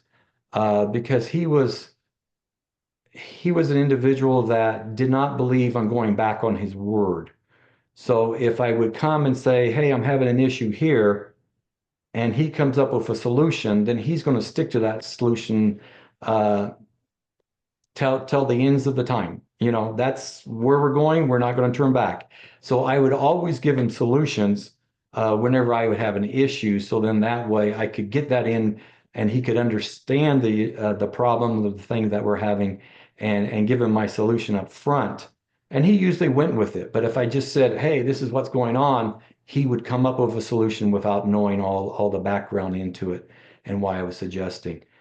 So I learned to be prepared to talk to him whenever we had anything going on in the organization. And I learned to prepare my staff on the expectations ahead of time of what the key things that was important, in that case, to the CEO.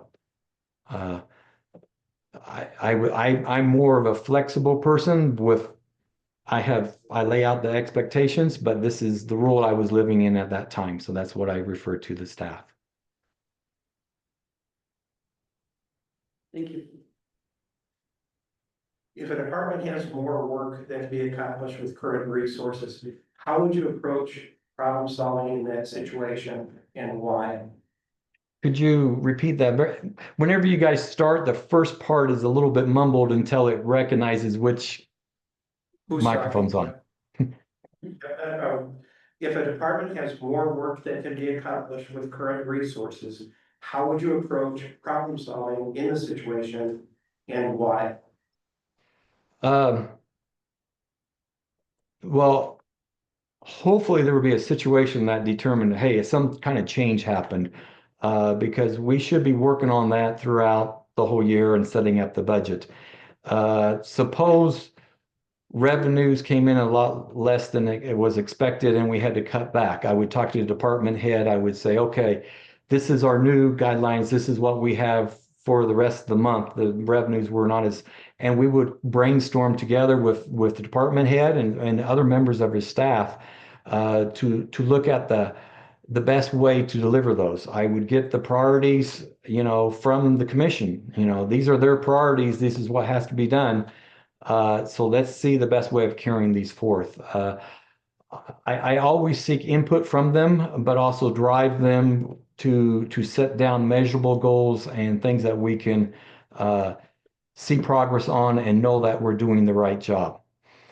So that's important, so that when we're looking at moving things forward, if something's, if there's not enough resources, we're just going to have to figure out what we can do. This is our critical issues. We've got to prioritize those and deliver those services.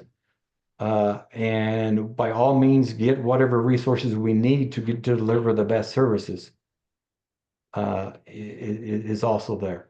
But we need to work together and get this worked out if is an issue going on with delivery of service or not having the resources to do it. So it sounds like you use department heads in that group as a overall sounding board and a potential method for finding a solution or creating a solution. Is that correct? Could you repeat that again? I didn't hear you well. I got my volume all the way up, but That's okay. It appears that you use the department heads to collaborate to find maybe a creative solution, but I didn't want to put words in your mouth. yes, I'm very. I like to think I'm very creative and looking at new ideas. When I'm working with the department head, I ask them what they think, how we should handle the situation. And then, so like example was in Purcell, we had this car dealership, and there was an old building and there's a sinkhole, and they put a bunch of fillable cement down into that little sinkhole so they could take care of it. Well, lo and behold, the fillable cement went down and plugged a sewer line. And the water guy said, I've contracted out. I mean, I've looked, I've got estimates, and they were saying because the building it's right next to is 120 years old, it's going to cost us $40,000 because we got to shore up the old building. When we dig out, we got to hire somebody to do it. So then when I came up with another solution, instead of the straight line, angling out and going around that building, I always ask my staff, tell me why this won't work. If I come up with an idea that's different from them, I encourage them to be critical of all my ideas. I say, tell me why this won't work.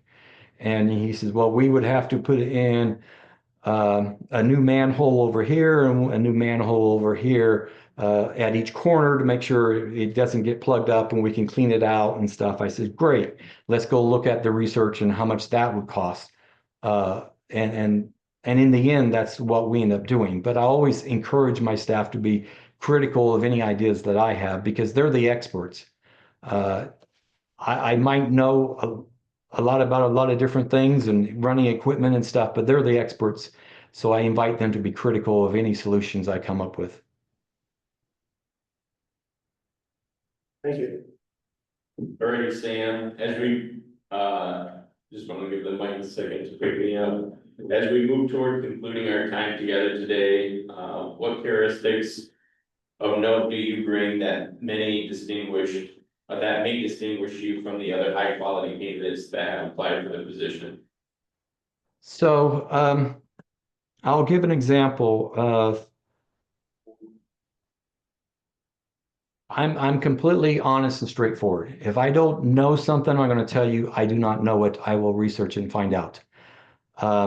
When I worked at the university, we had a large grant for working with mental health on top of the other projects. It was the Community Engagement Institute was fully self-funded, so we didn't have use any of the university's money.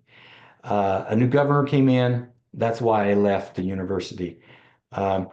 When I started the job at the state, at the Kansas Corporation Commission, basically what I did was I was in charge of abandoned oil and gas wells in the state of Kansas. And there was literally on our books at least 15,000 of them. And every day we would find more. And myself, I never worked in the oil industry. My brother was a driller and stuff like that. But it didn't take me long to realize that the system wasn't working. They had one contractor that did 90% of all the plugging of those abandoned oil and gas wells in the state.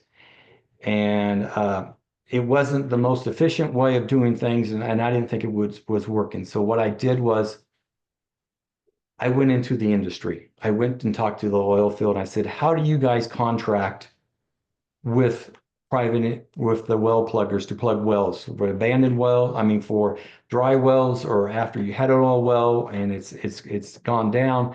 How do you do that? What does it look like? How do you contract with them? So I redesigned the whole system to look more like the private industry. Because I didn't know what it looked like, so I went to the private industry and asked them. I got the okay from the state to redesign the system more closely to that. I did a marketing campaign. I went out and traveled to the 4 different districts across the state, and I put on a workshop and explained to them how it would work. And step by step, how they would be reimbursed, how they would be paid, and how they would bid on each project. And if the businesses was still interested, in the afternoon, they would come back. And in the afternoon, I would train them on how to become a state vendor. Because it's one thing for them to be interested in plugging wells for the state. And then it was another one for them to apply for the state application to become a state vendor, which was a 1/2 inch thick, that asked them all sorts of questions that had nothing to do with plugging oil wells. So I walked them through the process. The end result was that in every district, we had at least 8 approved by the state well pluggers, and some districts had 10. And then we were able to group wells together and they could bid on them locally because they were local pluggers. We could get better prices. And we would be able to more efficiently plug those wells at a less price and more quickly. So if I don't know something, I'm going to go out and find it. I'm not one, I'm always going to keep looking for solutions and keep talking to people until we find something that works. And I'm very honest, like I mentioned before. I'm very honest and transparent. You can ask me anything. If you guys have any concerns about my qualifications or about my background, I invite you to ask me now. I enjoy the cold weather. The cold weather is not a factor. I interviewed at another place in Michigan, and afterwards I asked the recruiter, well, you got any feedback? And he says, well, they didn't know how you're going to handle the cold weather.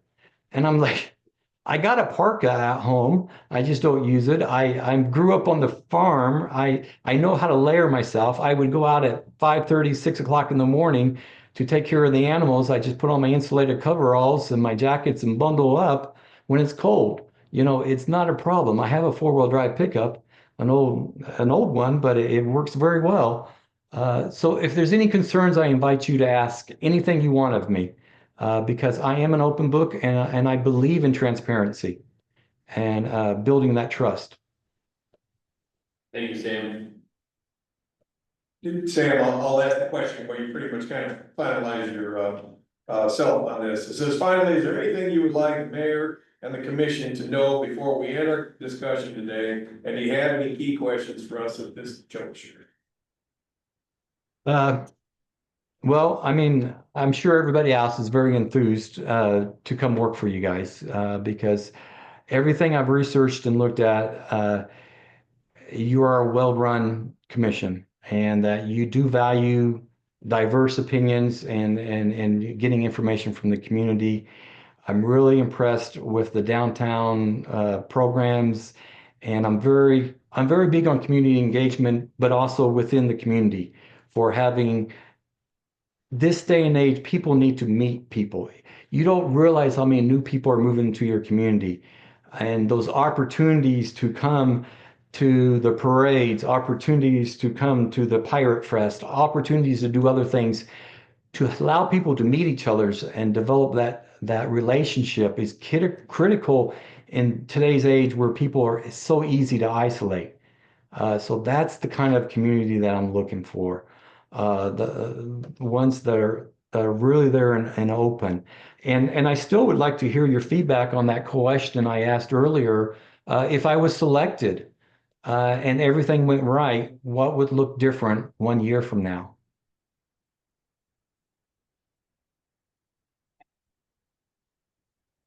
I got an easy answer. What would it look different a year from now? Yes, if everything went right. We'll finally have broke ground on the housing that we've been trying to get moved Mhm. forward. And that would probably be one of the biggest things, and that I would list up there to answer your question. As far as, you just said it, we've had a great commission, we're very proactive, we've done a lot of things, in the community, so,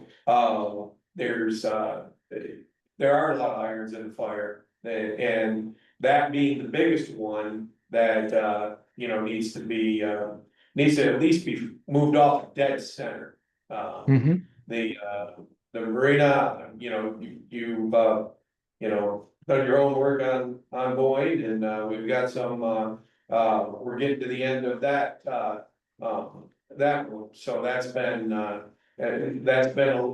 5 years in the making, so we've moved that way up dead center, so, but a year from now, 1,000%, and, move forward on that. And I'll add one into the mix of the interlocal in the way that we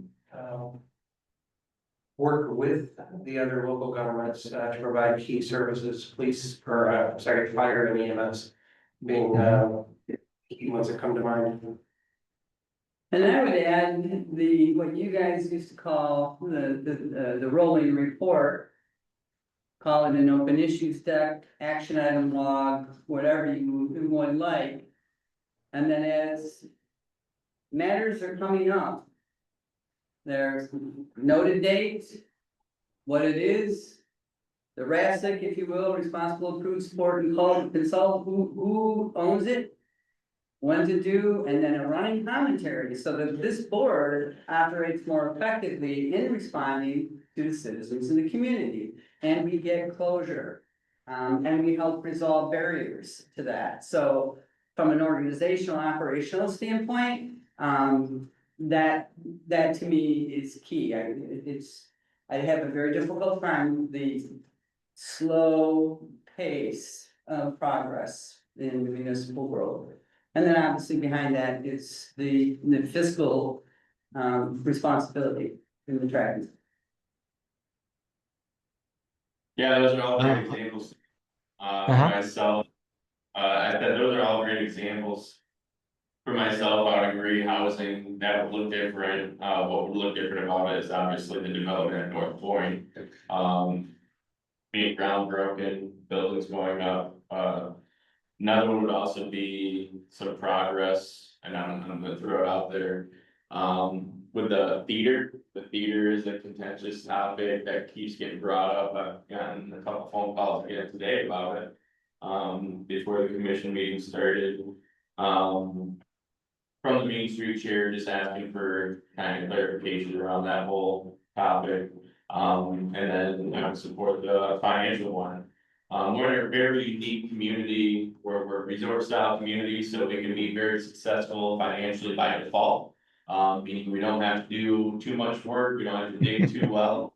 Things we can bleed and hemorrhage here and there, and necessarily we're not gonna see that or feel it. But we have opportunities, and we've done a lot of hard work in the last couple of years. In identifying where we're bleeding some expenses and tightening things up and improving revenues, which at the end of the day has resulted in a big benefit for all 3,800 community members of ours. By lowering the millage, the lowest point it's been since 1997, so. Just following that trend of financial responsibility and not just saying, yeah, the total looks good and just walking away, but actually deep diving it, rolling up the sleeves, doing the work. And filtering through those finances and continuing on what's been done over the last couple of years. Another biggie which relates to that, and I probably should have been my first, and that's a robust capital improvement plan with the out year. And that's been something that this group's tried to get for the 4 years that I know of, and that we've worked on, that's very clear where the money is going to be allocated in years to come, so. Is there, should I toss this one? Yeah, toss that follow-up question. Okay, so last question, and the reason you're being asked it is because it was an add-on. Describe a time when you had to manage a budget for a large capital improvement project. How did you like the marina or the wastewater or whatever? How did you track expenditures? Manage potential cost overruns and ensure the project stayed within financial constraints? So, can I get back to, let me answer some of your things about your, what you would like to see in that first year. I would build that community. Do I got time? Time, so, right? Okay. We got about 8 minutes to wrap. Yeah, we got about six minutes before the next. Okay, meeting. so I will come back. I'll answer your question there. So in Kiowa, I mean, it was a major 3-year long project, and I mapped it out in the project management and kept track, and I reported back every month to the council where everything was at. So in Kiowa, it was one huge, large project. In Purcell, it was over a dozen projects that needed to be reported back. We had a new water, we drilled a new water well, and our water source was coming from the state preserve wildlife. So we had to plan everything out. And the day we had to wait till after turkey season was done in the spring, and then we had 4 months to get everything done. So that had to be managed on time, within budget, and quickly on when we laid that out and got that project done. And every single time, my projects have been within budget and on time and under budget, actually. I very much keep track of all the finances. My addition to my master's, my concentration with my master's is in public finance. I believe in communicating the finances to the commission regularly every month and answering any details because that is, you can't do your role without having that knowledge. I'm doing you a disservice, and how can you make good decisions unless you have that information? So I have managed large projects that was 3 years in the making, and quick ones that was intense and quick. And then other ones, example was Purcell was right there on the interstate, and they made an agreement with the state before I got there for a new interstate exchange to come in. The city agreed to pay $4 million of the project. So we had to keep things going. I had to let the council know that, hey, their money was running out. They had a large sum of money, and they were using money much faster than they had realized. So I stay on top of everything, and I keep you informed, and I have it easily read. I think everything should be easily read, that you can look at it and then decide how much more detail you need. But a great understanding. So I really appreciate this opportunity to meet with you all. I would have loved to be there in person and partake in your town, but I'll settle for the video version. So thanks a lot, everybody, and thank you for your time, and I really appreciate it. Yep. We have 2 other questions. Okay. If select, what would your time period be to be here as in this role, if you were selected? Time-wise, I'm available as soon as we can work things out. So I mean, right now I'm just renting month to month. So that's not a problem. We would probably, I could come up and start, do so much time, and then have some time, a week off or whatever, to get everything packed up and moved up there. But I could start right away. And then what is your expected salary range? So when I was working for Purcell, it was I was paid 131. The housing is a little more expensive. Your range, I would be perfectly fine in your range. And your great benefits. Huh? In the range that was posted? Yes. Yes. Okay, all right, thank you, Sam. Thank you. We will have city administration reach out to you if there's a consensus in moving forward with you as a candidate, sir. I appreciate you taking the time to make yourself available and to doing an interview with us. Thank you very much. Have a great day, sir. And if you have any other questions, please reach out. Yes, sir. Thanks, Ed. Thank you. We're ready. I see Sam is gone. For time's sake, let's just roll with the other ones. I'd like to try and get at least a couple minutes on deliberation amongst the three of us on a path forward before Bob has to take off at 6. Good with that, James? Mr. Mayor, Yeah, just a reminder, about 5:45, I'll have to drop off as well for my other engagement. yep, absolutely. Yep. Hey, James, Yep. since you're gonna be dropping off at 5:45, you wanna just do like a text message or at some point in time, an email, just kind of giving your synopsis and whatever your thoughts are. I mean, you might have some, you might not even Yep. have any, or not. You can make something Well, up. so I will tell you, so far, again, I think if you look at the there, you just had two very qualified individuals. So I think this is one of those situations where you have qualified people. It's all about, again, the fit for your community. You know what I mean? I don't think you can make it. I don't think you can hire someone who's not capable of doing the job tonight. I think all three of them are capable of doing the job. I think we stacked the deck a little bit towards the front of some of the candidates that we knew had some experience in this. But I mean, these last two candidates I was very, very impressed. All right, thank you, sir, I appreciate it. Yep. Right.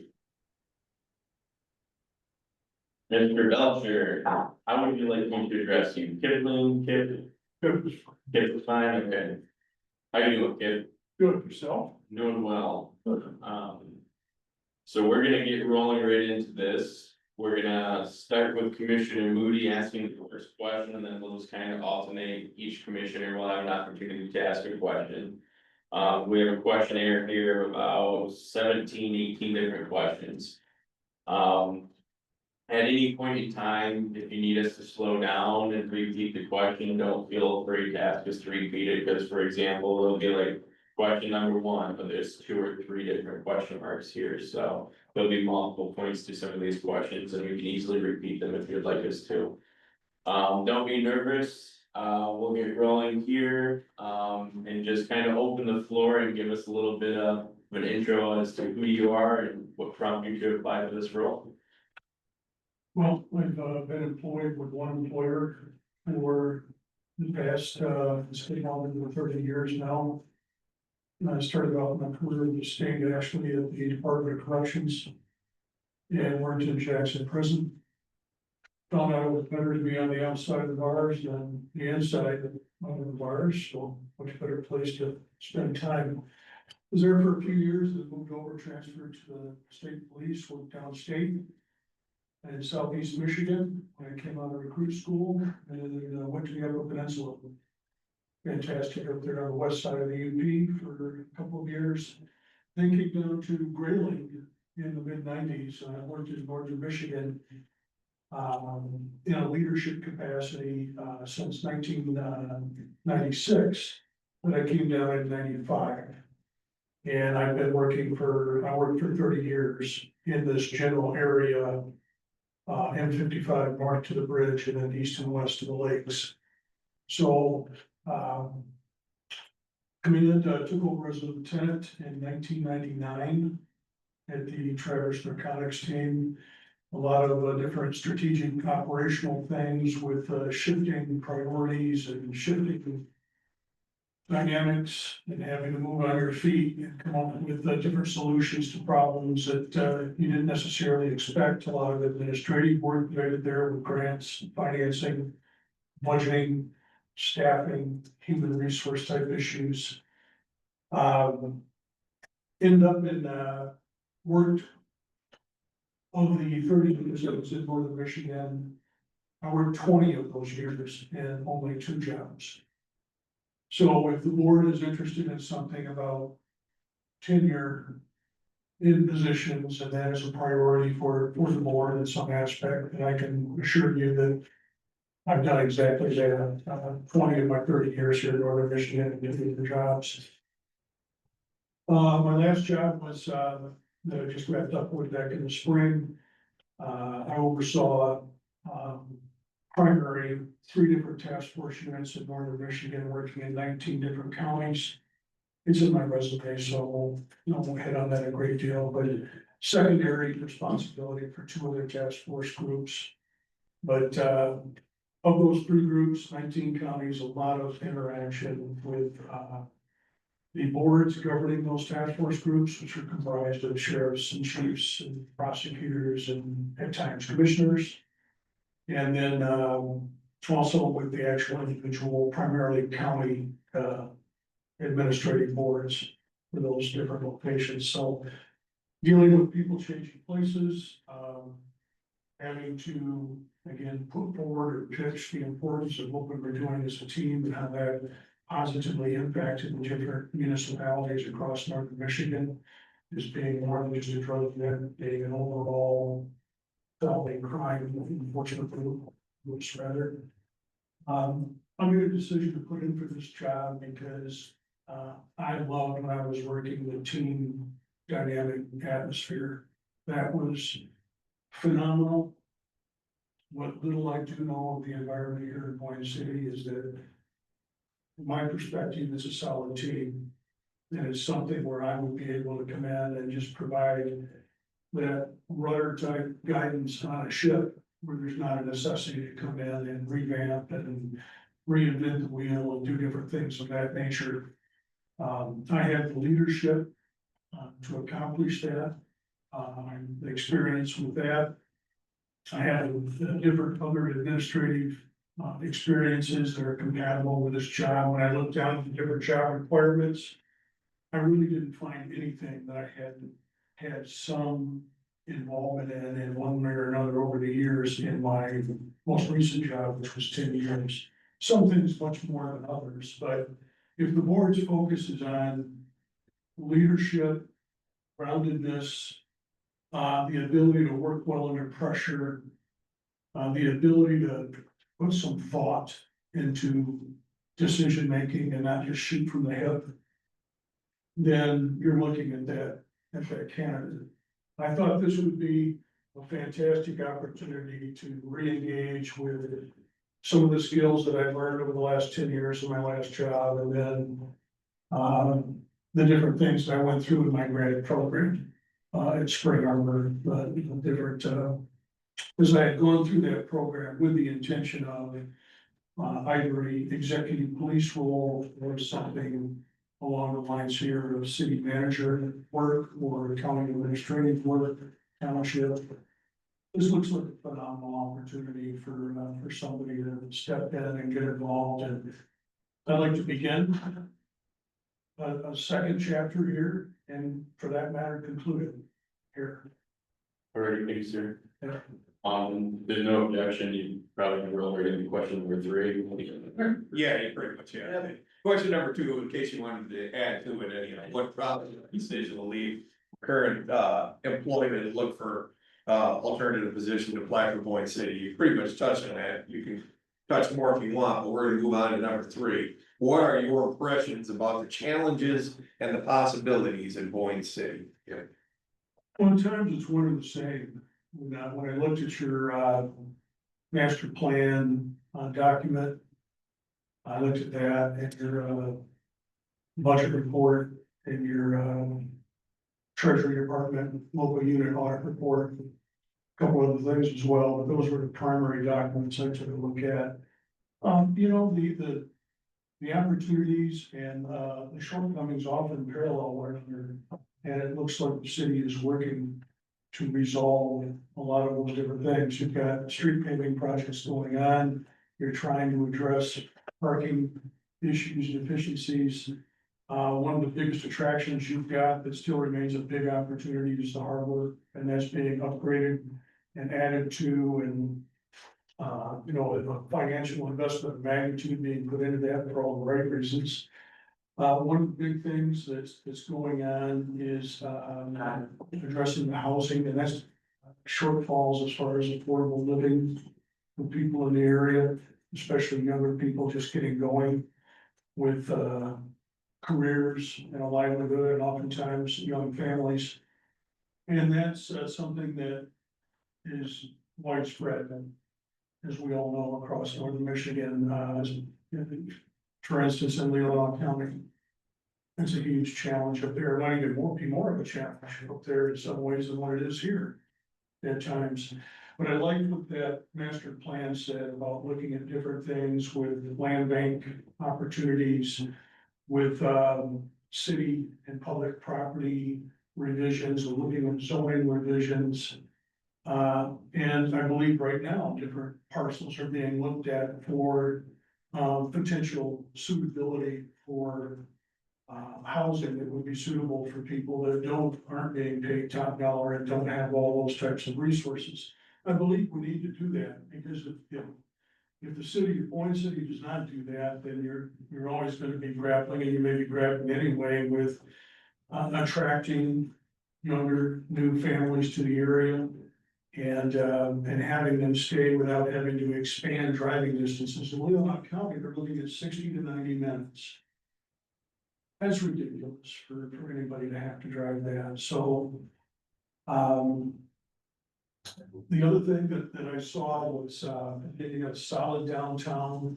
I think that the feedback that I read online, and again, I had a limited window to do some of the research on this, but was a little bit more diversity with what's downtown as far as business structures, business environment. I would support that. The more diversity you're gonna have, more of a enriched cultural environment that you're gonna have without losing your true north on your cultural heritage here. Because especially, I don't want to group millennial individuals into all one big group, because that's not fair.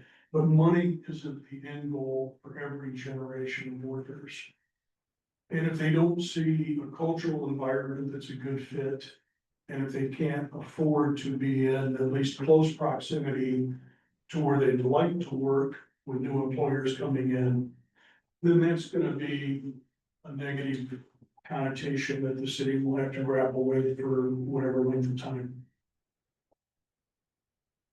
Thanks. Thanks. What is the most important task or function of a city manager, and why?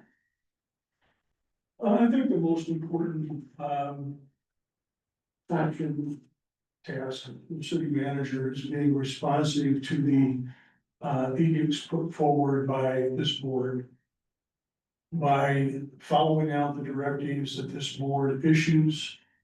And doing that in good faith, and also being a steward for this board as far as being able to bring forth well-documented, well-researched information.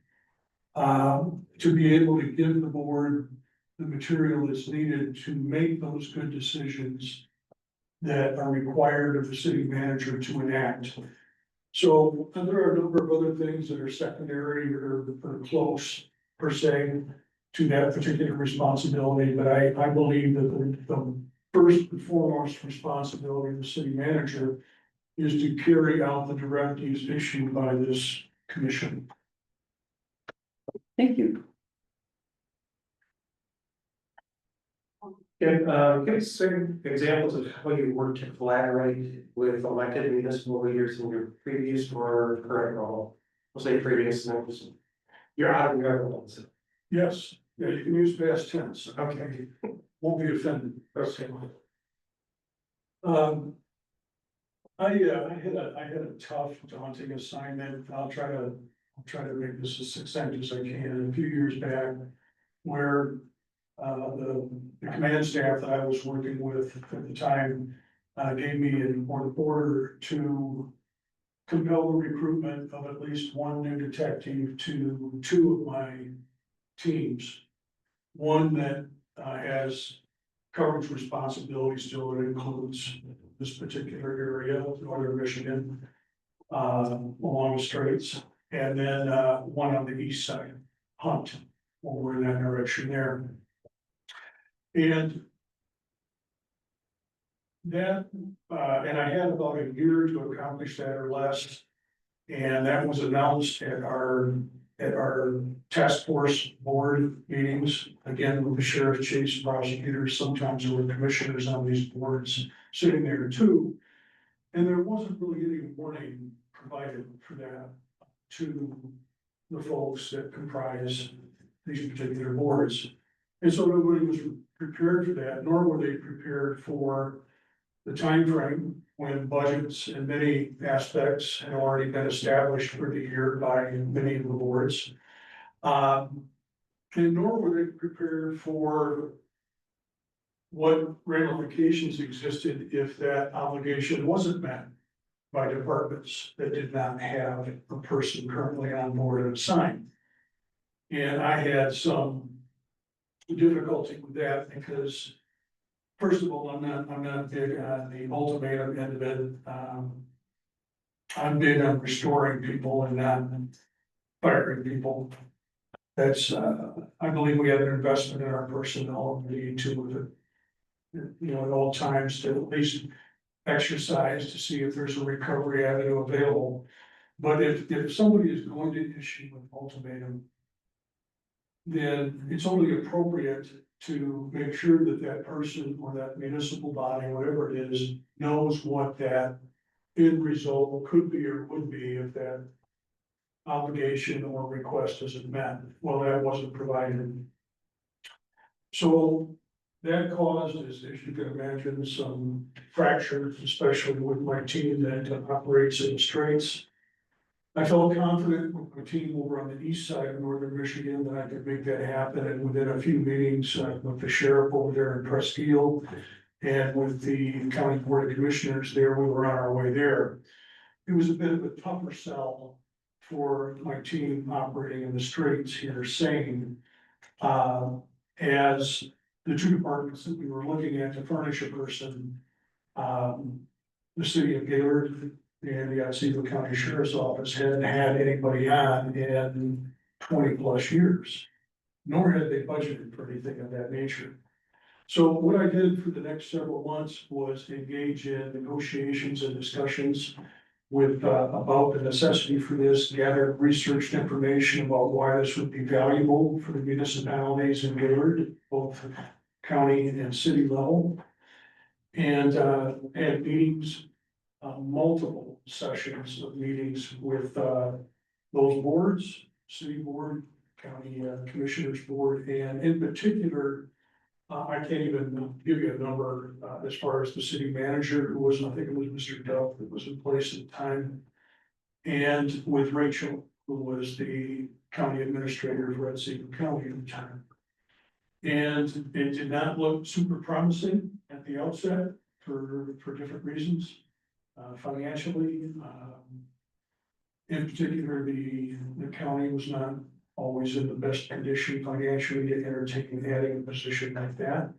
So what I had pitched forward to all the governing people was possibly combining the payment or the financing of one position between two different entities. As we moved along in that discussion, that just didn't seem like it would be feasible. So lo and behold, as we approached the end of our time, we were able, and that would be my administration and the administrations involved in both Otsego County and the city of Gaylord, we got approval from those boards, those respective boards, to add one brand new detective position from each agency instead of just one combined. That allowed that team to function much more independently, much more safely with its responsibilities out in the field, with what it had to do. It was incredible. I turned around after that, I'll just share with you that I felt strongly about Otsego County's need for a new law enforcement center. That never came to fruition. But I backed Rachel and the administrator's office and actually appeared in front of the board on a couple of occasions to endorse that project moving forward. I felt it was the right thing to do. It wasn't just something reciprocal, but I saw a reciprocal opportunity to complement what she had done with supporting what we were trying to accomplish, and in turn supporting her for what I felt was the right thing to do for that municipality. So that was a challenging time. It was lengthy response. Thank you. If you as city manager, what groups would you expect to communicate with on a regular basis? And what would you do to establish and keep channels of communication open? Well, I would anticipate, being involved to a tremendous extent with this governing board right here. I would envision being involved with the DDA, I believe it's known as Main Street. I'm got that correct anyway, with that group. I would envision being, continuously, interacting with, the department heads that comprise, the city of Boyne City here and run their respective departments. On a lesser scale, because I believe in delegation and allowing department heads to run their respective departments. I'm not a micromanager, I don't believe in that, I got a problem with that. So to a lesser extent, in passing employees themselves and saying hello and seeing how they're doing and migrating, throughout the different buildings that comprise the areas where, city employees work. I'm not a believer in this open door thing, I think it's a crock. And I'll share that with you right now, because I have seen very few people ever walk through a executive leaders and administrators, city managers, open door. I mean, how many people do you think really walk through an open door? And maybe it's different, maybe it was different for the gentleman who previously had this responsibility, and there were a number of people that come through that door.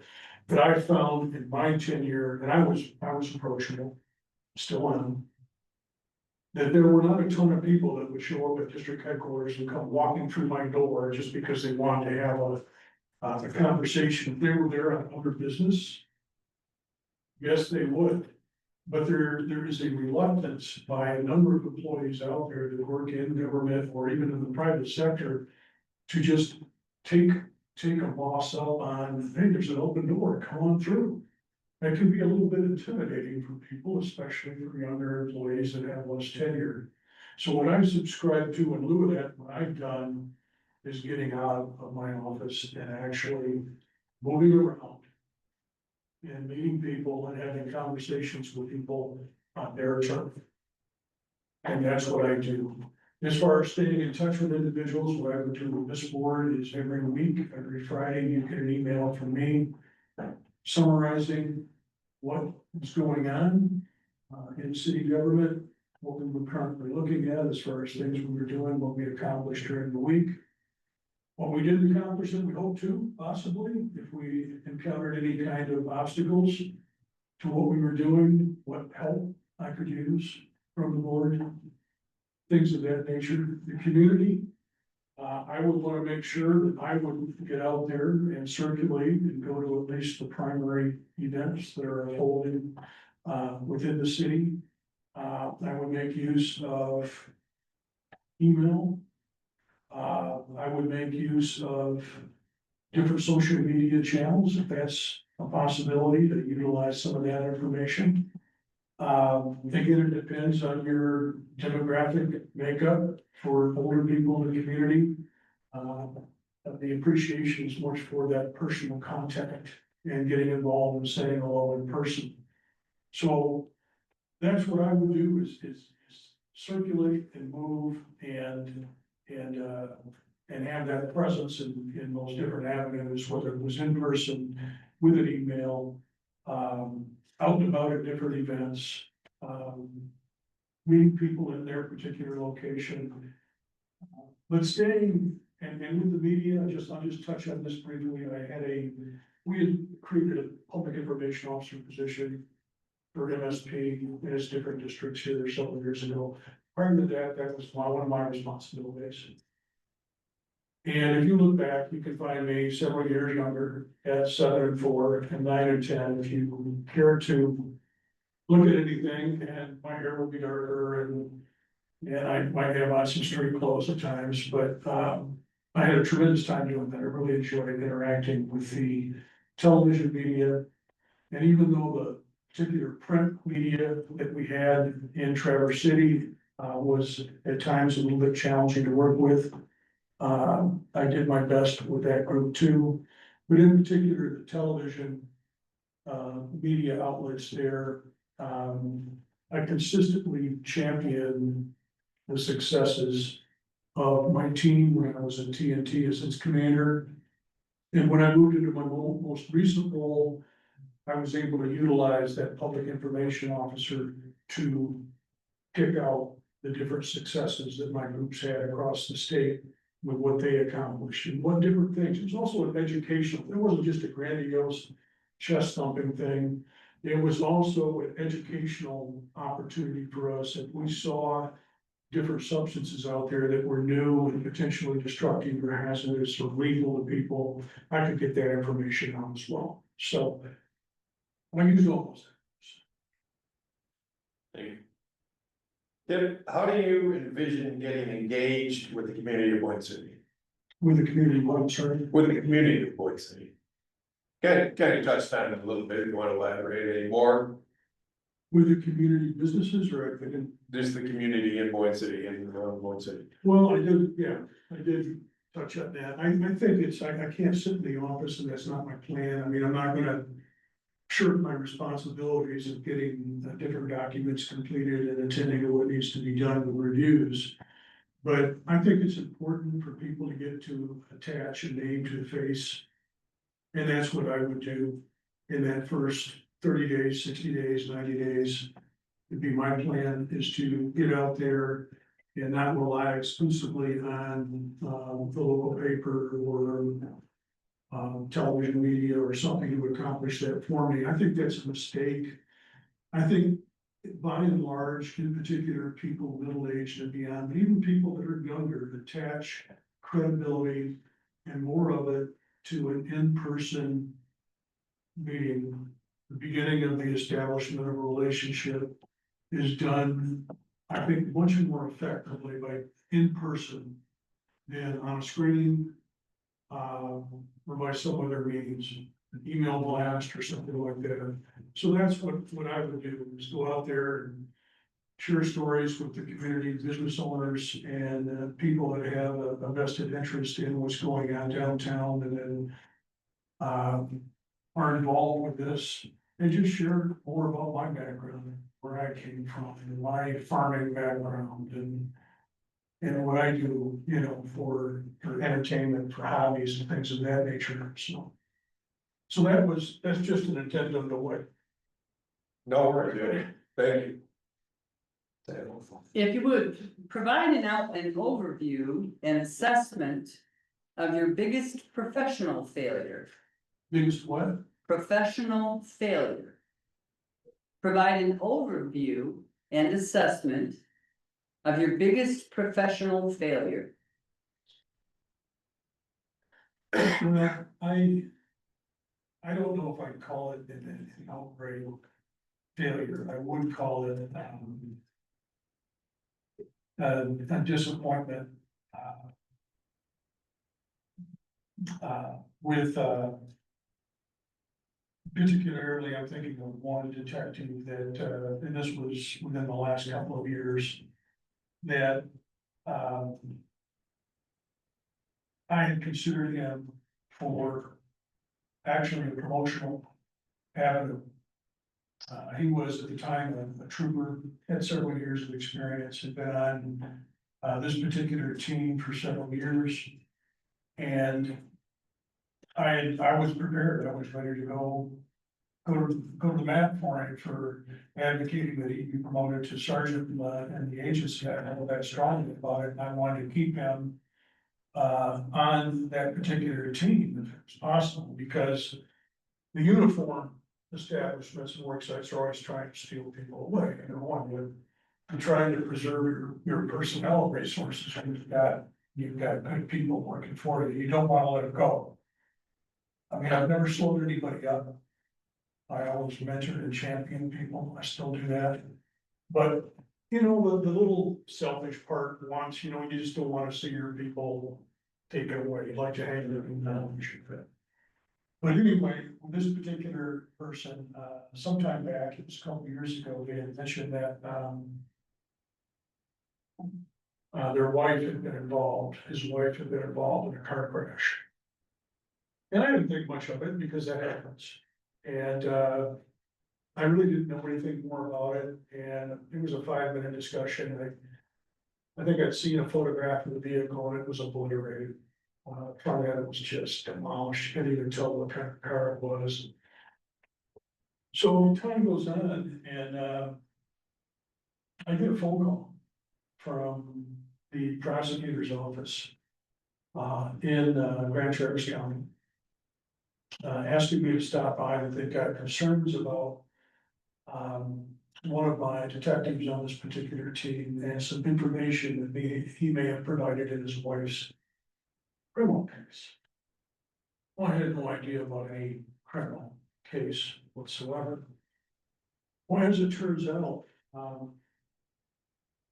this trooper's wife had been, there was a suspicion of a intoxicated driving circumstance and had gone through an intersection and nailed 2 other people while operating under the influence, had nailed, well, she wasn't convicted at that time, but as it turns out, yes.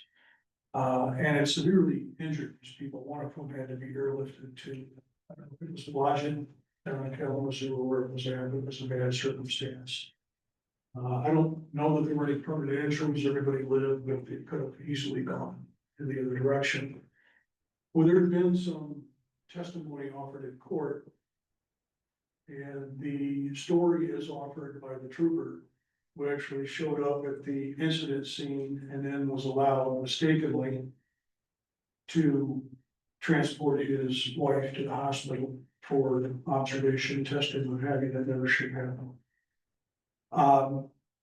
That he had, the assistant prosecutor, and I've known him for years, he originally was in Kalkaska County, was concerned that there'd been some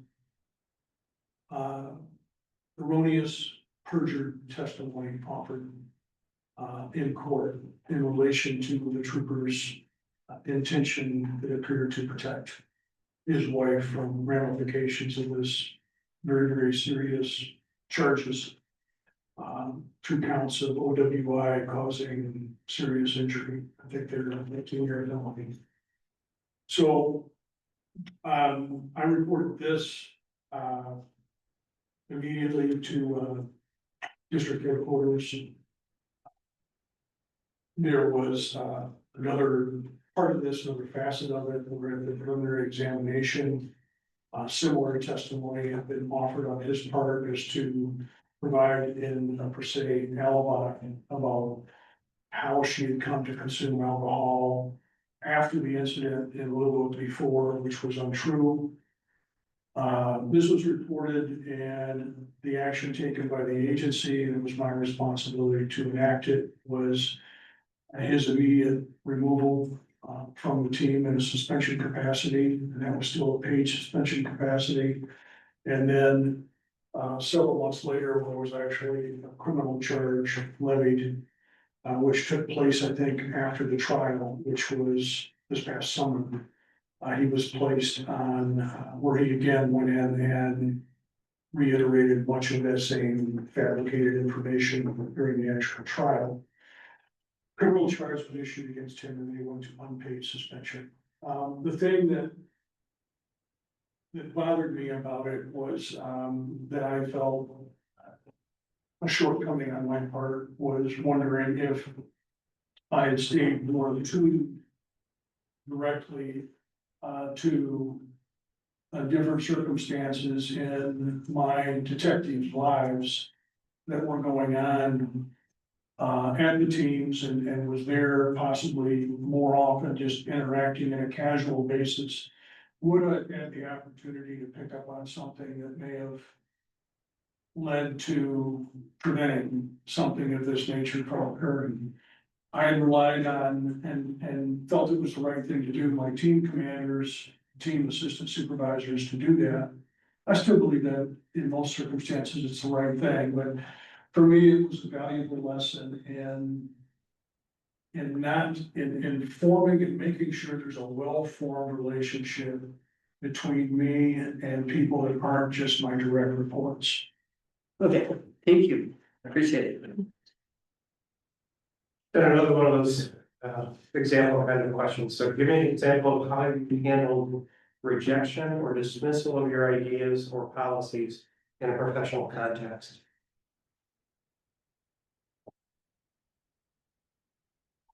Well, not very long ago, it was probably a couple years ago. I had, there's a policy that exists within the agency with regard to the execution of residential search warrants. And there is some latitude that exists within that, policy about the, rank of, for the, what highest ranking individual is required to be present, to effect a residential search warrant. So there's some latitude that exists with that. And we had a new, about 3 years ago, a new district commander take over for a gentleman that had retired. And in discussions with her at the time and with the assistant district commander, who I'd known for a long time, they made the decision, in contrast to what I was advocating for, that it had to be at minimum a lieutenant or above, and even a well-tenured sergeant on a team unit who may have more experience than whoever the lieutenant was showing up, especially if it was a uniform lieutenant showing up, which was permitted. They made the decision that that was going to be the district local edict with regards to that policy's enactment in the field here in the area. I did not agree with that. I believe that that put an undue burden on the team commanders. I didn't mind going out, in multiple instances. I went out and was that lieutenant covering for that team. In the field, particularly with Sane, when they lost their team commander and that person wasn't replaced. I was working in that capacity for quite some time too. But anyway, that was what we had to deal with. Those were the circumstances in front of us. And despite my discussions with the district command staff, that wasn't going to change. And so I briefed my personnel on the need to be able and willing to travel a bit further to assist with this particular group. It really impacted Sane the most because they didn't have that lieutenant's position filled. To be able to get up there and rotate around and cover that requirement up there when that group was preparing to execute a search warrant at home. And so that's what we did. And there was some resistance to that. That was something that I quelled right away because we don't have to agree with different things. But it's not appropriate or professional there, especially in a large group of that nature, to complain or point fingers or criticize. And that doesn't really lead to anything, just about anything. So we got it done. Maybe down the road it will be revisited, different decision will be made, but that's what we did at that time. That's what I did. Thank you. Describe a situation that exemplifies your philosophy on leadership.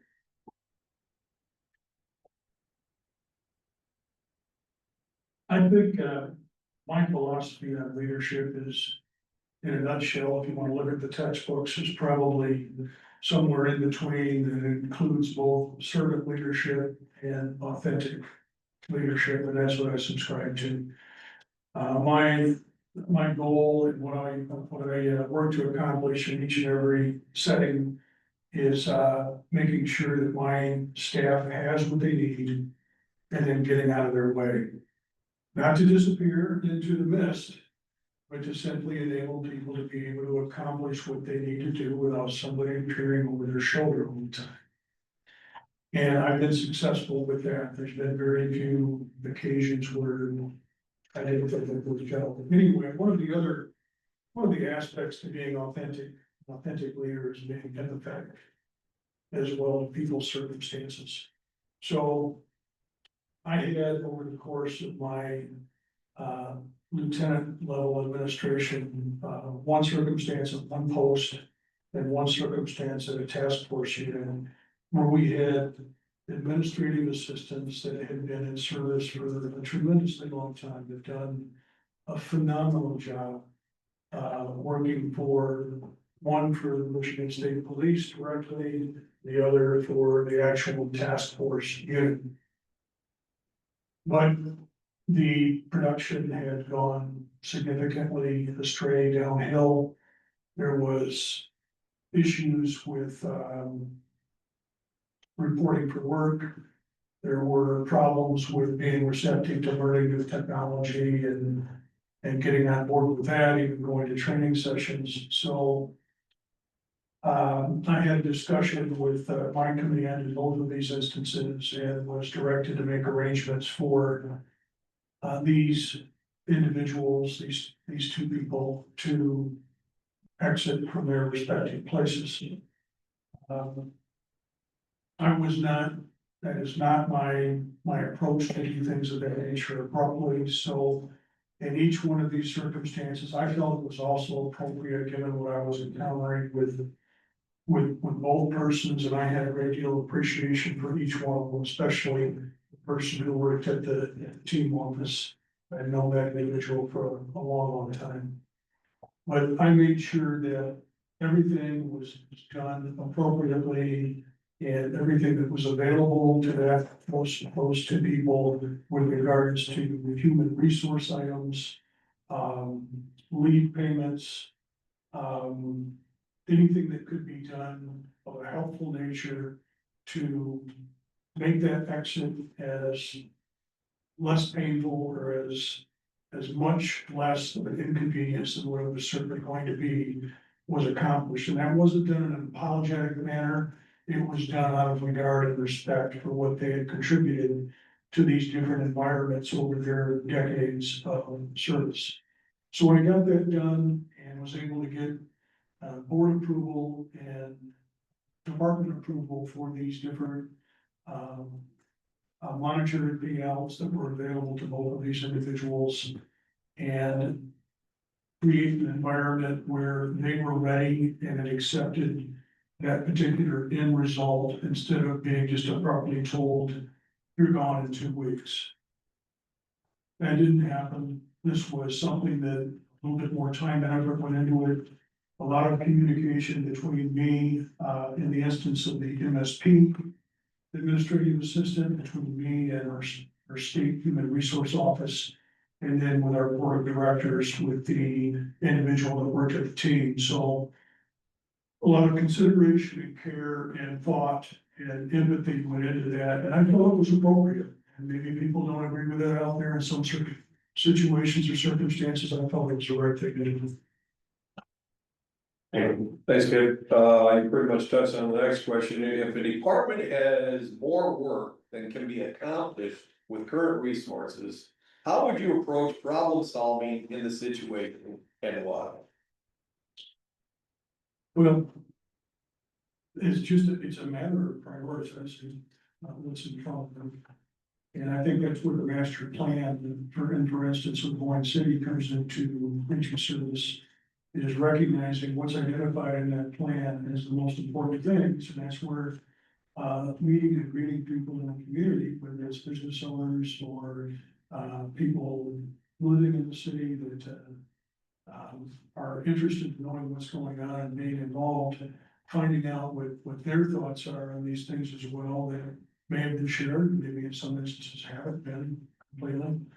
But establishing the priorities, because you can only work within whatever resources that you have employment wise to delegate work objectives and work assignments and priorities that correspond to the master plan. You've only got so much to work with. Now, you have volunteers, you have different organizations, private entities, private groups that can be called upon, and I've done that before. There's been some interceding on behalf of those different groups and people. But that's not something you can just necessarily factor in as a static type of resource that you're gonna have available, or an option that you'll just continuously, constantly have. So I think it's looking at prioritizing with the staff, what's important, what different things on a scale of 1 to 5, 1 being important, 5 being less so. Where are we at with those 1s and 2s, and maybe the 3s, and what can we wait a little bit longer on to attend to if all of a sudden we're deluged with a number of different things that we didn't anticipate. As we move toward concluding our time together today, what attributes and characteristics of note do you bring that distinguish you from the other high quality candidates that we have? I doubt that any of the other people that you've talked to or got applications from have worked in 2 jobs for 20 years. I think your last individual gentleman that occupied this position was in it, if I'm not mistaken, for 22 years. I don't know the circumstances of that matter, that's not my concern sitting here today. What I can tell you is that I believe in exactly that. I'm not a job hopper. I don't know what the other resumes of the people that you interviewed today reflected. I'm not particularly fond of circumstances. I understand it more today because it happens more today. But I'm not fond of circumstances where every 2 or 3 years, people in executive positions are leaving for something else. And I see a lot of that going on in these types of jobs. And it makes it look like we're running a professional football organization or baseball team or something where if the manager, you know, and it's not incumbent necessarily in this organization, they leave too of their own accord. But where it's just, I don't know why, and maybe it has become more of the norm, but 2, 3, 4, 5 years, 2, 3, 4 years, and there's a change again. That's not what I represent. I represent stability. I represent some measure of intelligence. I represent leadership, knowledge, and experience. I represent a willingness to learn. I don't have all the answers. I haven't always gotten it right. There's do-overs I wish I could do. Nothing is catastrophic. There are certainly do-overs that I wish I could do. I listen to people. That's the first thing I would do walking in, is listen. Tell me what I need to know. I don't know if your other candidates that are applying are gonna take that same or would take that same approach if they were selected. That's the approach I'm gonna take. Both from this commission and from the department heads and from other people in the community. I don't know all those answers. I just don't know those. But that's exactly where I'm at with it. I've got a great deal of background with grant administration. I have, and I may not have indicated it quite as well on my resume, I have had a fair amount of background or a fair amount of experience as well constructing budgets for each one of my 3 teams. It was my responsibility to make sure that each fiscal year that I put together an operating budget for those 3 different groups in concert with my team commander and with our fiduciary agent, which was usually the treasurer from a willing county unit of government for each one of these teams. It was my responsibility to, particularly for that same team, because it was missing its lieutenant, to do all the grant reporting. There was a time not long ago when I was operating within 2 different grants, because the stimulus grant was also underway, so I had to make sure that the financing of that was done correctly and reported on in the proper fashion as well. So I did establish for each one of my groups, when it came to budgeting, that a 10% variance red flag on our budget documents, and for each month, you divide it by 12. If there was more than a 10% expenditure in that particular line item column, that there would be a flag that would go off to notify different individuals that should be notified, hey, there was an expenditure or expenditures that went beyond that. Because even when something's allocated and approved by this board, you're still trying to be conscientious with the actual expenditures and make sure that you're on target. So that's what I represent. I represent approachability. I represent steadfastness. I represent giving a darn about my people. I mentioned earlier that if we were having difficulty with somebody, that my first and foremost goal is going to be, unless it's some sort of egregious conduct involving some theft or something along that line, that we're going to, or assault or something of that nature, that we're going to try to make that a salvage, return to work type of situation. Can we remedy that issue? Can we save that person? Can we make good on that investment that the city's made? Or do we have to part company? That's where I'm at. Thank you. Finally, is there anything else you'd like to spit out before we enter discussion today, or do you have any questions about us? Well, I think that I mentioned what I, for the most part, I represent things and, I'll just mention that the one thing that has gone on during my time in the agency was you would tend to think that maybe the Michigan State Police was not exposed to as much political, I don't know if you want to call it, variance.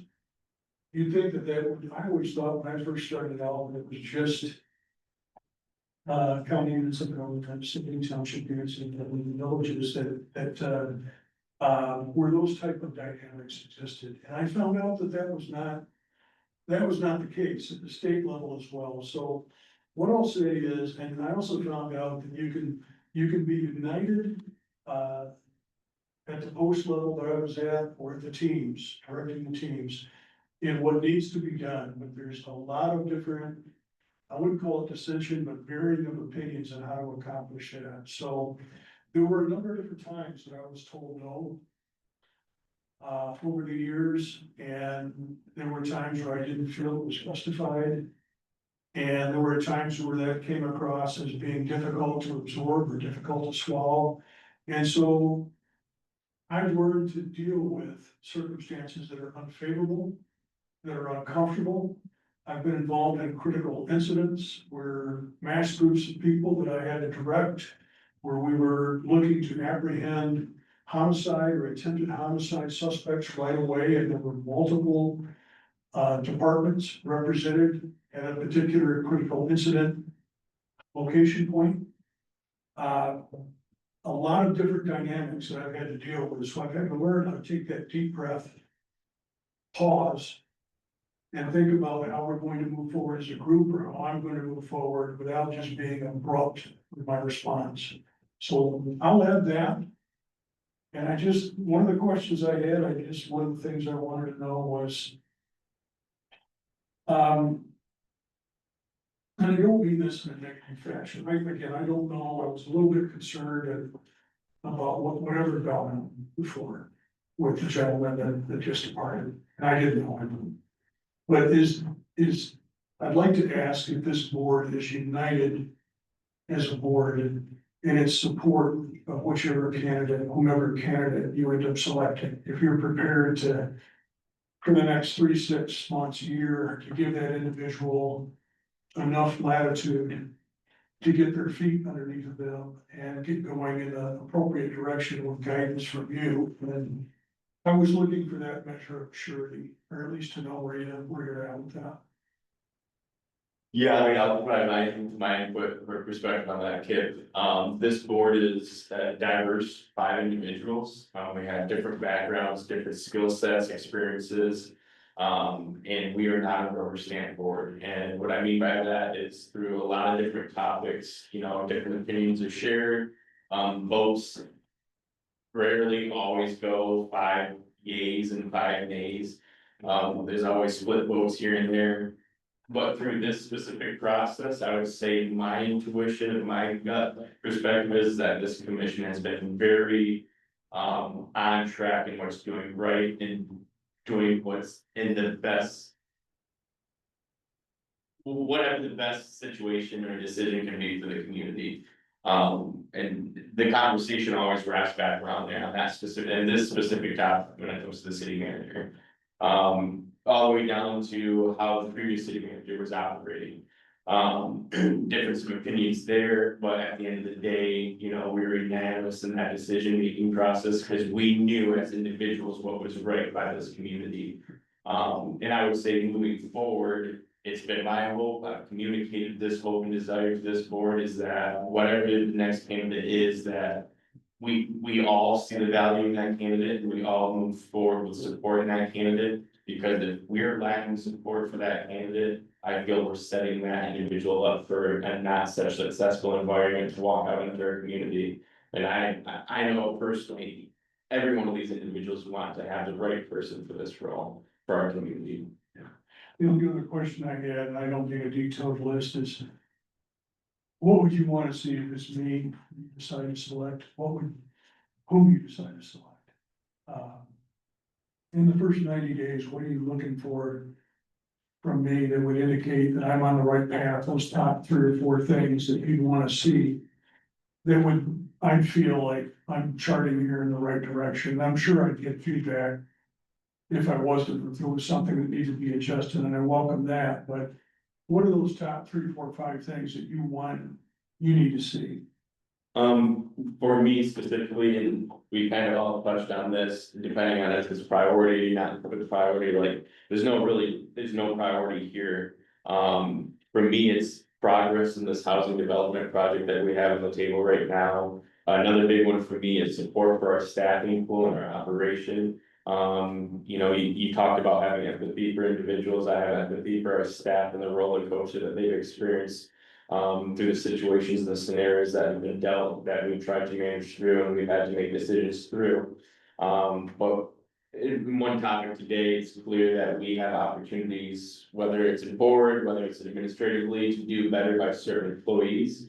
So I'd look for whoever that individual is that takes this role to help support through those opportunities.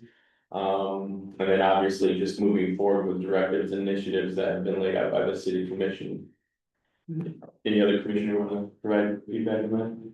First 60 to 90, and to me, it's for the candidates coming back with a situation analysis. An assessment of the organizational structure, listening, and have you listened to all the people, there's many priorities that we want to pursue, housing, you know, we got a budget that's coming up, we got a capital improvement plan we need to have in place, but we get together on terra firma and tell us what you see and what you know. Based on your situation analysis, I think that's true for anybody in the first 60 days.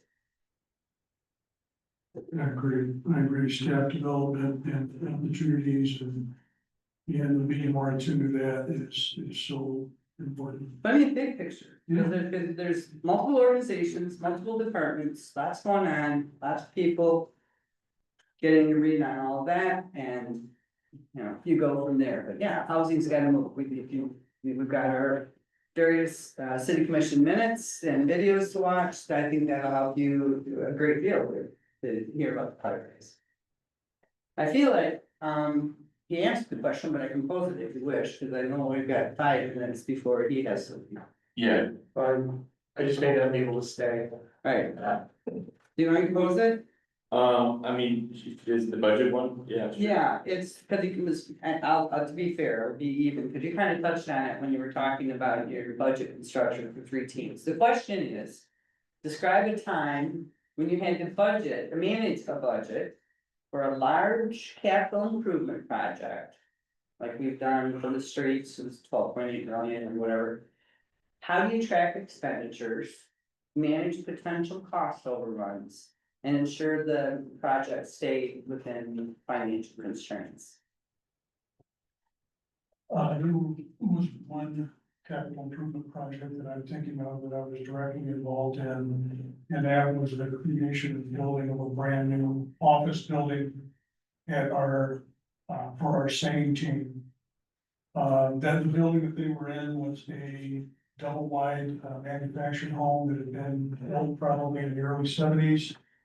And the danger for the staff there is that when you walk through the entrance door, you took your chances every day about whether or not you were gonna go right through the floor onto the ground beneath, because there'd been so much wear and tear in that foyer entryway that it was a bad deal. So we had looked at that. We knew that the reserve adjudicated funds that existed in that team's account were adequate to cover that. And we budgeted, I think it was right around $200,000 for that. And I worked with the team commander on this, but I had quite a hand in this project being undertaken.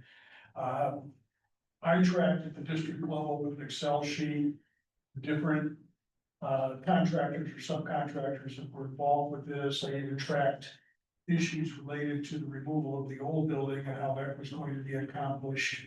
Fortunately, we were able to do that via donation. It didn't cost us anything because of the aluminum siding and other metals on that building, but we ended up getting that old building pulled out of there, put a brand new manufactured home in, expanded the basement, put in the necessary critical incident shower structures and evidence processing rooms that were safe to handle some of the dangerous chemicals that we're seeing these days. But we were able to stay within that allocated amount. It was between, I don't remember, it was between $200,000 and $210,000 or $15,000. And the team still had, even at that particular point in time, an adjudicated fund balance of somewhere close to $200,000 after that was done. So they were in excellent shape. There were no municipal monies used, no grant monies used, and anything of that nature. So there were no violations of policy or protocols or anything like that. But I tracked that in a similar fashion to what I did with the teams as far as their annual operating budgets. It wasn't quite as extensive as the operating budgets because there was no grant reporting that went along with that required breaking that down to the nth degree. But I was able to track every facet of that building, from the actual replacement or removal of the old unit to the site prep, to the actual construction and outfitting the new building. So that for me was a decent sized capital project here that went on. Thank you. Thanks, Ken. Kip, if you were able to start, what's the soonest you could start? Was today, the 28th. Mhm. I could start next month. Okay. Like on the first of November first. Yes, I could. Okay. And then as far as like salary expectations, what are your salary expectations? Well, I don't need, I don't know if we have anybody here from Human Resources. I don't need health insurance. Yeah, I've got that as already, it's covered. yeah, So my thought was, in lieu of that, something right in the neighborhood of $140,000. okay, I thought that was fair. okay, Yeah. alright. That helps us. Kip, I appreciate you taking the time to be here in person, and coming, conducting an interview with us. What we're gonna do after you know, depart, we're gonna continue to meet for as long as we can with Commissioner Farrell. See if we can get a consensus on a path moving forward.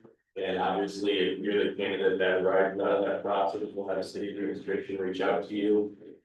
Just to set your expectations, what that would look like moving forward. If you are the candidate that gets selected through a consensus, is we're gonna have to get a background disclosure release form sent out to you, get that. Once we get that done, then we would move into contract negotiations between yourself and the city attorney. Any other questions? All right, thank you, sir. I appreciate you being available. Thank you.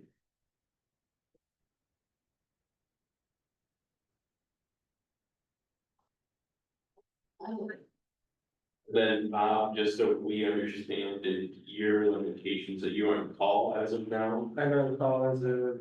Okay. Do you need to run and change real quick? All those I am. Okay. All right, Thanks, Dave. Let me, run down and let them know I don't have regular teacher here, so. Okay. Are you listening? Okay. Can you tell me if I need to go? Well, you let me. You might be going to.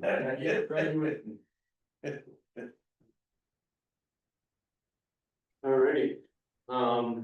You're gonna run down where radio? Nope, he's here with my other side. Okay, alright. Alright.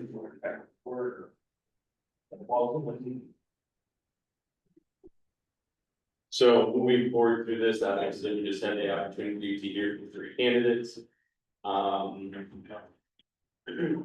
And the options are limitless and what we can do from this point. Anyone want to start off on what their perspective and thoughts are and move forward? I will roll with it. Of the 3, that we interviewed, and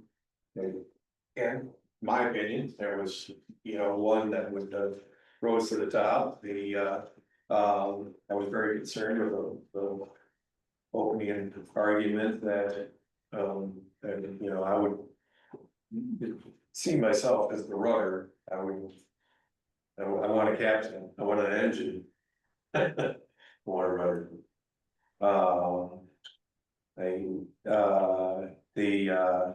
In my mind, Sam seemed to have the most, the most experience, all around global experience, and I talked about Adam, the other night. I think, I think you can't say it inexperienced, but I mean, he hasn't been in that, full on, type of a role. It's been much more, facilitatory, I would say. And I think Sam has, held a position and saw a lot of his comments, as, moving, doing a good job moving us forward. Probably my biggest thing, you heard me say the same thing about Al. My biggest issue with Sam would be, the consensus thing, I gotta hear from everybody. I gotta make sure that everybody in this room got their, I needed a report from each person. And, so again, I'm looking for a leader that goes, okay, we need a decision made, I wanna move on. So there was a little bit, a little bit on the side there that, took me aback. I loved the social contract. I think that's, that he said that he forgot to do. I think that was an important point. Knowing, both, the commission and who's gonna be the city manager, for them to be not on the same page, for them to know, where each other is at. So I thought that was important from him. Adam's points, I like Adam, in a lot of ways. I think that, he just, again, I just don't think, he's the, we're more of a, how do you say it without being cocky, more of an experienced city than, we need someone with a little bit more experience, I believe. I don't wanna test her myself. And so I, personally, if you said, I need to know which direction we're going tonight, then that direction for me would be safe. Okay, that's very helpful. Commissioner Brill, just for time, get you on record. Yes. You go for. Should have let it go. I also had Sam as my top pick, based on the depth of his, answers and the depth of his experience. Adam has a lot of creative, problem solving and figuring out ways to make something work even if it's not the city that's doing it. So I like that kind of depth and his economic development focus. So I think either of those candidates, I think, would function well. And giving that information, I think Kip has a very extensive background and a very single focus. So I would be concerned about his financial acumen and being able to interact and engage with reporting software and truly understanding, which I don't fully understand with 2 years into this. Some of the financial reports we get, so. So I see that as being a huge plus. For Sam as a candidate for office. Okay, if you were hard pressed on a decision tonight, would Sam be your candidate? Okay. Sam better than Gavin, so. Okay, I'm just writing this down, I think I got the same idea you, Sam, Adam. No, get that, Sam. That's fine, yeah. Commissioner Pritchard?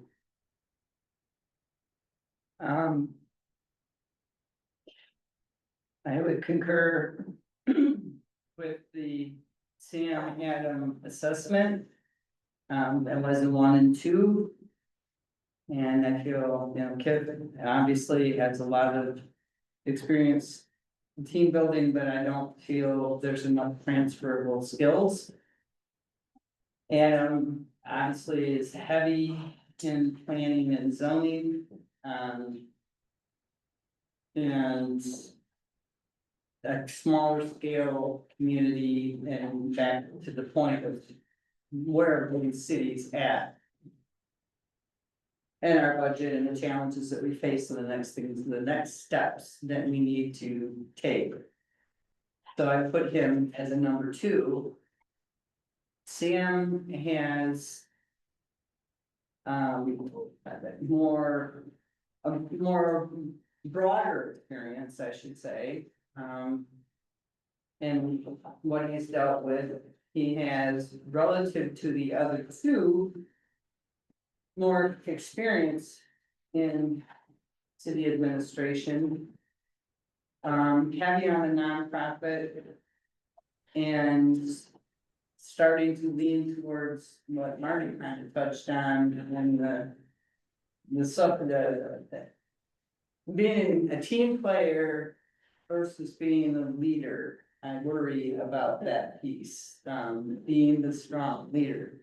A good leader is a balance of both, listens, collaborates, and then makes a decision and takes it forward. Everything can't be, consensus, I guess. So,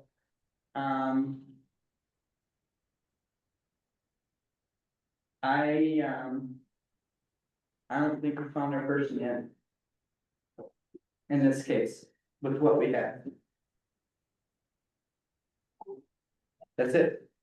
Okay, so you didn't like, none of the candidates you would move forward with? If I'm forced to do that tonight. Well, I'm just trying to get a. That's the- Already heard a lot of records saying if you had to make a choice tonight. If you had to make a choice today, would you pick one of these candidates or would none of these 3 candidates? I'm not. You're saying the way you phrase it is if I had to, Yep. it would be Sam. If we would consider the option of continuing to find the right person, then I would be delighted. Thank you for that. I'm right there along with everything that was said. My top candidate was Sam. His responses had the most depth. They were the most particular. Just his responses, number 4, take vision of commission, make it a reality. One of the candidates didn't even touch on, the commission at all in that response, which was concerning to me. Send out project management report, I think that's been a huge request for multiple years that have sort of resolved so much contention and frustration.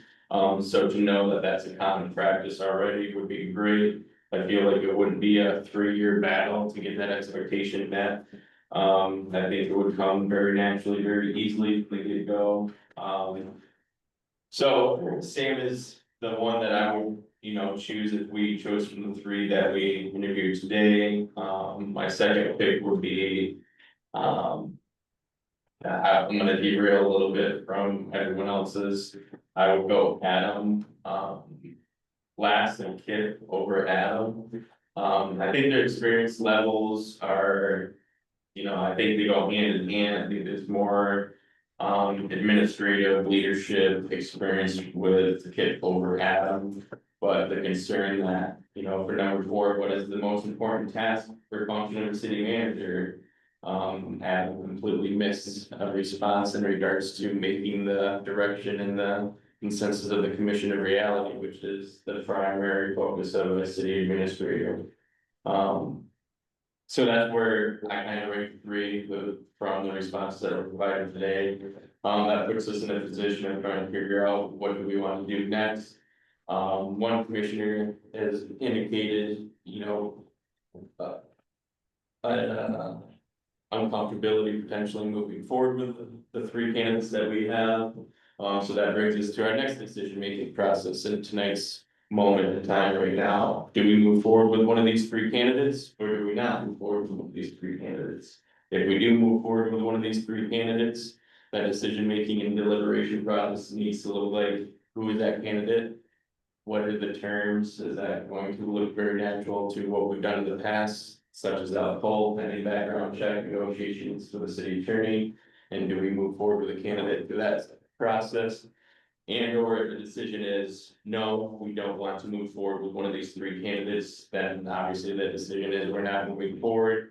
Then what is the next steps moving forward? So then we can communicate that to the public. And so the public can be aware of what next steps are and what the expectations are. So that's the decision-making process in front of us at our feet right now. Do we move forward with one of these 3 candidates or not? I would say the biggest question that this board needs to try to figure out is where would you go past this? How are you gonna find, I mean, Sam, Sam hit on most everything. Again, I want a solid, strong leader. And, so consensus isn't horrible in a leader. All I would want to do is make sure, again, he wants a social contract. I think the social contract is, look, we want you to lead. We don't want you, here's our social contract. We already laid out what we want to do over the next year. What we want from you is to lead, not be that rudder, to be the person, helping this commission charge forward. I think the staffing piece is there. I think his points that he touched on with, working with his staff and his empathy, I believe that's all there. I think I love that if I know about it, you know about it, as long as that's just not a talking point and a false promise. He seemed to have a little bit more conviction than that, I would say. A lot of them were the standard answers that you're gonna hear anyhow, being visual in the community, sure to call people back. But I think overall, he touched on, a lot of what this commission has been seeking. Trust was a big aspect for him. I think that's beautiful. Again, as long as it's not a talking point, I love that fact. Again, the social contract was big. I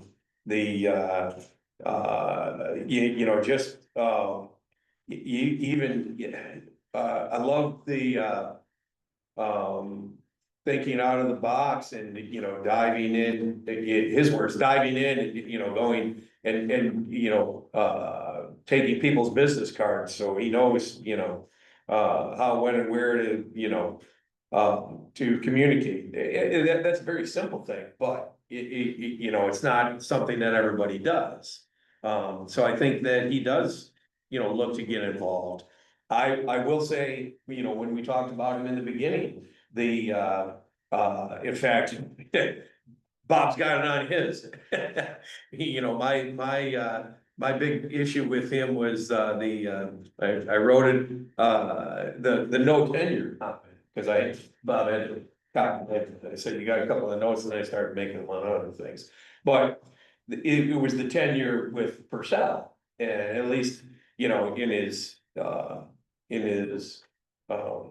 resume and in his, it concurred with his interview, that it wasn't a fit from the get-go, and that social contract was something that he wishes he could have gone back and done a redo. Before that, he had, decent time in other places, but so. My honest opinion, I think if Sam was interviewed the first time around, he probably would have been our number 2 candidate, and when L fell through, I could see us potentially moving that direction.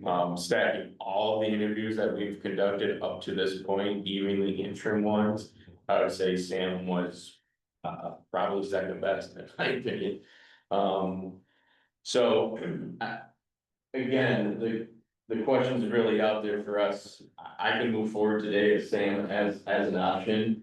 You all individually need to think, can you move forward with Sam tonight as well? And if we have support in that, then we do that. If not, then the conversation needs to turn right now into what is the plan for moving forward? Well, you have, the first phase of this was to rank order them. We did that. And I would say, I answered the question of if I had to. Now we've moved into the phase of what to do and why, and why Sam. And I'm gonna say to you that he doesn't, we started through this process to end up in a better place than where we were. And I don't feel that this candidate will get us there. Is he a good guy? Yeah. But his personal experience is, with in the municipal world, 2 years at whatever Kansas Corporation, 3 years at the city administrator of Kiowa, and a whopping 11 months at wherever he was. Is he a great guy? Does he have good people skills? Yeah, obviously, he's, the foster parent, and the nature of his academic background and his heart and soul. It's helping humans. There's no doubt about that. But when it comes to the technical skills and the higher level skills, I don't feel we've got them there yet. And so where does that leave us?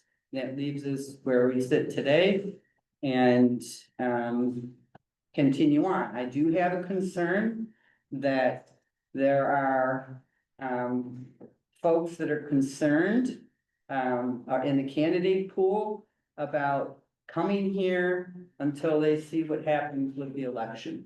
And I think there's some folks that lay back. That's just a personal opinion. I'll offer my opinion. I'm with you, Tim, in terms of the overall depth of the candidate is stronger than many of the other 18 candidates we reviewed, 19 candidates. And he has the skill set and the background to succeed here. We want him to succeed. We want him to be a longer term city manager here. We want him to be a part of the community. I think he gets all of that from our discussion today. And I would have no qualms in moving forward with him as a candidate for Flintstone. Okay. So I'm gonna make a motion to move forward with Sam, but before I do that, I'm gonna talk through what my objection or what my intentions are here. I'm gonna make a motion to move forward with Sam, because I'm trying to get us into a position of Do we pick a candidate tonight? If not, what does that plan look like? I don't want that conversation just to be running around in the circle at the table for the next 20 to 30 to 45 minutes. So I'm gonna make this motion, and if it goes, it goes. And if it doesn't go, then that puts us in a very specific direction of what is the next steps. So to get us progress in this, I'm just gonna make a motion that the city commission move forward with selecting Sam Demo as the number one candidate to move forward pending background check and negotiations for contract of employment with the city attorney within the parameters set by the city commission. And authorizing the city attorney, And authorizing the city attorney to execute the contract for employment. yes. I'll support it. I think Bob did actually. There's a motion and support on the floor, further discussion. Do we already public comment before? Yeah, yep. I'll open the floor for public comment, questions, concerns. Alrighty. Staff comment, media comments, questions, concerns. Alrighty, closing the floor, there's a motion, there's support, anything for further discussion? I think it's important that we close this. We've been at this, despite everything I've said. We've been at this for 7 months, 42 candidates, 19 meetings, 14 of which were open, 5 of which were closed, and it's time to move on, so I will concede to the wisdom of the group. Alright, thank you for that comment, roll call, wonderful. Roll call, please, Jessica. Nemecheck, Hi, Farrell, Aye. Moody, Aye. Richard, Aye. motion carried. thank you guys, James, I see you're still on there, do you wanna add any input, comment, wisdom? I think you made the right decision. I do not believe you would get a better candidate pool moving forward. And I believe that he was a very qualified candidate. There is no perfect candidate. There will always be shortcomings with everyone. And so I think this is a good move. Alrighty, thank you, sir, I appreciate you making yourself available and for attending this and listening to this whole entire process. Thank you, James. Thanks, James. Thank you. Alrighty. I will say it's been a pleasure serving the city of Boyne. You guys are a beautiful community, and it was hard for me not to apply for that job myself. Love working with you guys. Appreciate it, James. Thanks, James. I'll make a motion to adjourn. Support. Alrighty, further discussion? All in favor, say aye, all opposed, say nay. Aye.